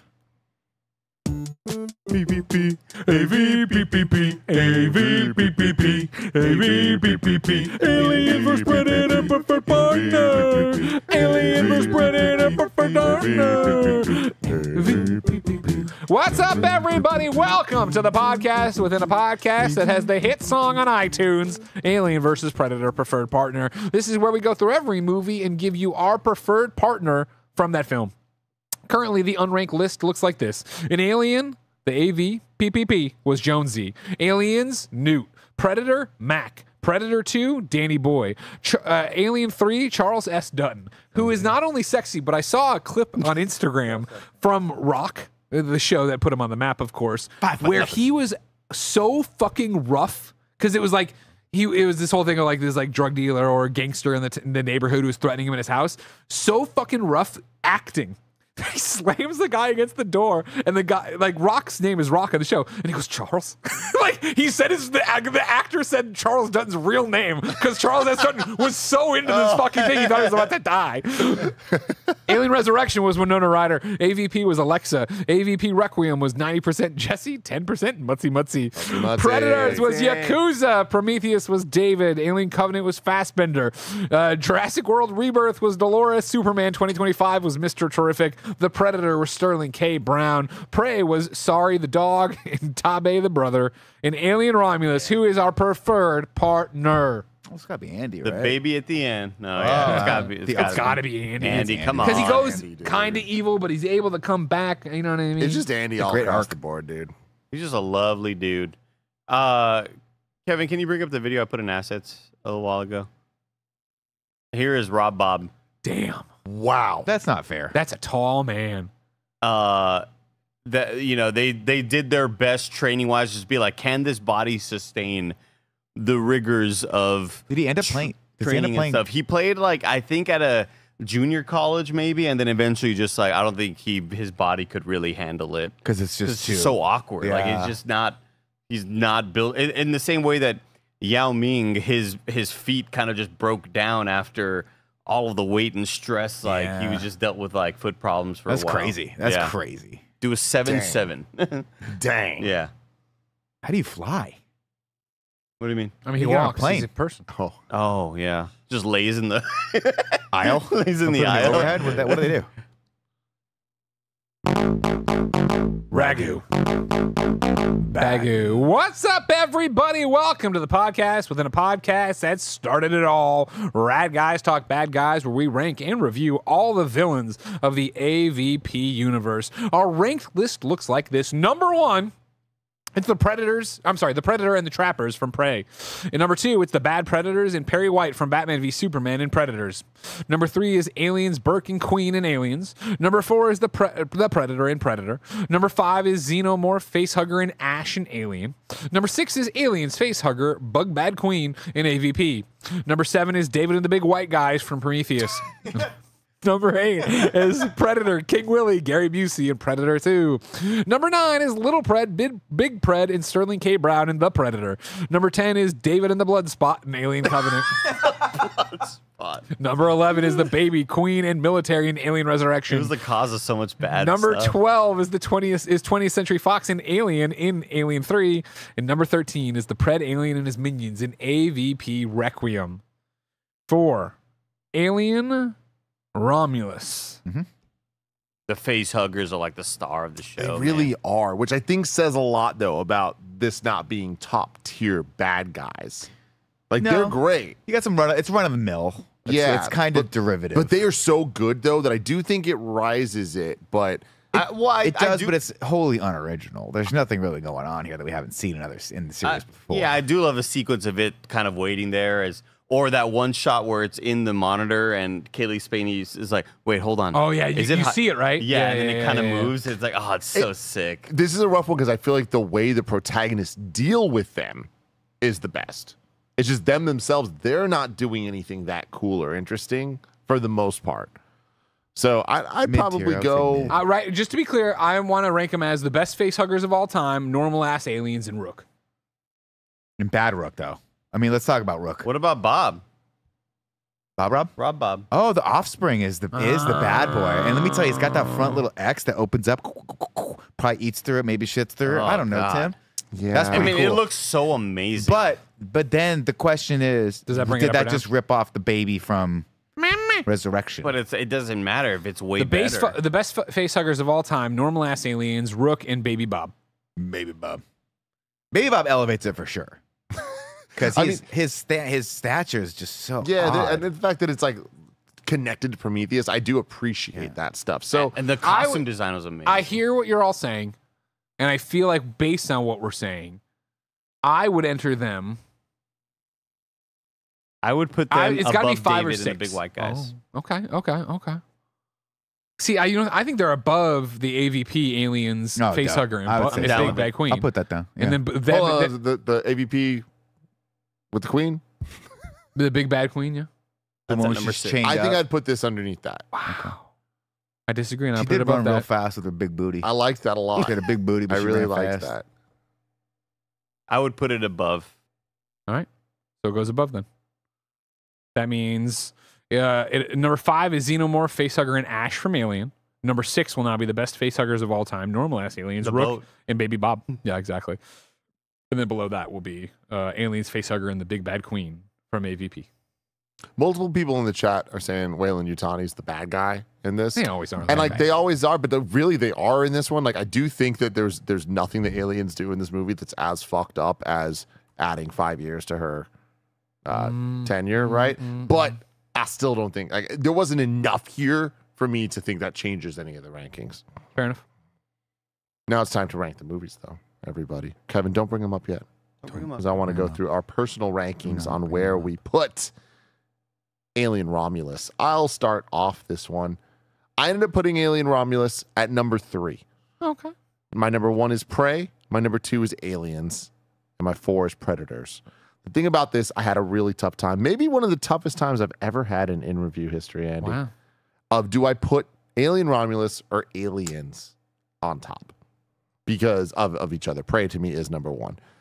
And I think at the end of the day, Alien Romulus is a better movie. And it's the one that I would recommend if you don't know Aliens at all, just watch this one.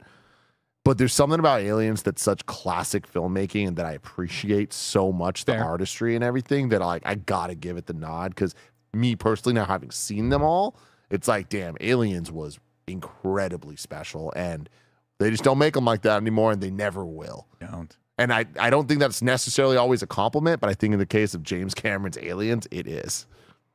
It's always the biggest thing for me where to not have nostalgia bait me into falling in love with an old movie that I know is bad nowadays, or maybe is still good, but it's really the nostalgia giving all those points. To not have that nostalgia and think that Aliens is one of the best movies of all time now, it's like, man, that really was the GOAT. Andy, where do you put it? I put this at number 3 as well, Tim. Underneath number 1, Aliens, number 2, Prey, number 3, Alien Romulus, and number 4, Predator, and number 5, Alien. Probably for the same reasons why everybody else feels this movie is awesome. I just loved the design of everything, the look of everything, and the tension in those scenes that were meant to feel like horror movies. They really felt like you felt the tense, you felt the tension, you felt the fear that a lot of these characters were feeling. I just thought it was a fantastic job of movie making. Greg Miller. I surprised myself and put it at number 1. I put Alien Romulus number 1 on my list. If you remember before, my list was number 1, Predator, number 2, Prey, number 3, Predators, number 4, Alien, number 5, Aliens. And obviously downwards. Again, this is especially the ones we just, well, I guess I hadn't seen Predators before, right? But I knew how much I loved this universe, so I was so excited to do AVP and review and do them all. And so it is, when you get up here, we're talking about movies that I think move around and do different stuff, but this is just such a good, and I hear you loud and clear, Tim, of like the cinematography, what Aliens were, you know what I mean? Like these being such big watershed moments in cinema and sci-fi and in horror to some degree, right? But being here and this movie, I think this movie is just so good. And I think especially for us just having watched all these movies, I saw somebody in the chat earlier say it's greatest hits done right. And it is, but it works. And I still think it's fresh on its own, where it's like, with the exception of, get away from her, you bitch. Like, other than that, I don't. But if you didn't know, I don't think it stands out enough. Yeah, I know. But it's just like, I loved what they did here. Even the liberties they take, or maybe the changes they're making going forward, or whatever. I think they all work. Like, I just think this is such a great distilled. This is one that is so good, so modern, so different, so horror movie adjacent, suspense movie adjacent. It makes the Facehuggers a real threat and a really cool one. I just loved it. Nick, take us home. I put it a bit lower than you guys put it on I put it at number 5 on my list overall. I have 1 as Aliens, 2 as Predator, 3 as Alien, 4 as Predators, which I ranked over this, which I know sounds crazy. And then 5 at Alien Romulus, followed very closely by 6 Prey. Very, very good top 6 rank. And it could have gone up farther, but when I think about, I watched this second time, and then I remember watching Predators second time, and I just had more fun watching Predators. It's probably more derivative of the original source material than this movie is, but I think it's just a more bonkers concept, and I'm a sucker for it. And I'm a sucker for the fact that they're still on that planet trying to get off and all that jazz. Whereas this is it really is a little bit too much into soft reboot territory. Whereas Predators, I'm like, I don't think they're never going to go back to that, nor should they ever go back to that. That's just a crazy ass one-off story, similar to Prey, which is why I love Prey. Like, we're not going to get a Prey sequel, and we shouldn't. Well, we might, but I bet you get a Prey sequel. We do. Maybe, but we explain. But we don't need one, right? It's a great one-off. What? How's the gun get from them to the Predators to Danny Glover? We need it. Thank you very much. Okay, yeah, let's make a 2-hour movie about that. I'd love a 16-episode series. Well, you might get one. That's if you're my dad and any other 60-year-old YouTube viewer, You probably think that there's already been several sequels because of all of the AI garbage out there. Oh, on the AI YouTube. trailers. There's The Arnold amount of times I Schwarzenegger was and like, so Predator. that's not a room. Like, no, it's just. So, Oh, and man. I was like, why do they make these? I was like, because they make money. Why do they AI keep is hurting our making it now. feelings? Yeah, it's awful. I love the movie. I love all these movies. I just ranked it a bit lower because I think that it is a little too reliant on the source material and a little too soft rebooty for me. Other than that, acting stunning, production design stunning, great job, great films. So that brings our final full rankings for now to number 1, Aliens. Number 2, Prey. Tied at number 2, Alien Romulus. Then number 4, Predator. 5, Predators. 6, Alien. 7, AVP, Alien vs. Predator. With a tie, 7, Prometheus. Yeah. And then another back-to-back tie at number 9, Predator 2 and Alien Covenant. 11, The Predator. 12, AVP, Alien vs. Predator Requiem. 13, Alien Resurrection. And then 14, Alien 3. Bringing up the rear. We have 2 more entries to go. Predator Killer of Killers and then Predator Badlands coming in November. We will rank those. Hopefully that breaks some ties here. Hopefully those are even better than some of our top ones. And there's a chance they will be. Both directed by Dan Trachtenberg. Yeah. Both who directed Prey. Yeah. So exciting times. Indeed. But I couldn't leave you all hanging. I know you wanted to see this clip of Charles S. Dutton going ham on Rock, so I have sent it to Assets. I dug through my Instagram to find it. If you're an audio listener, the caption says, "Scene gets so heavy, he calls him by his real name." Now you gotta stop this now. Stay out of this, Ellen. I don't think you want to do this, G. Oh, yeah, I've been wanting to do this ever since So you... handsome. No, I don't think you want to find one of these loved ones of yours in one of those garbage cans you pick. If you ever so much as look in that direction... Jesus Christ. Charles, you're choking me to death right now. That's crazy. That's crazy. That is We crazy. love you, Charles. God, you're the go, Chuck. Shout out to Chuck, everybody. Oh, man. Let us know in the comments below what you thought of Alien Romulus. Like I was saying, we're starting Tron in review 2 weeks from now, and that's sure to be a fun in review series, even if the movies might not be. But hey, maybe they are. Maybe we've been wrong all these years. Until next time, have an alien day.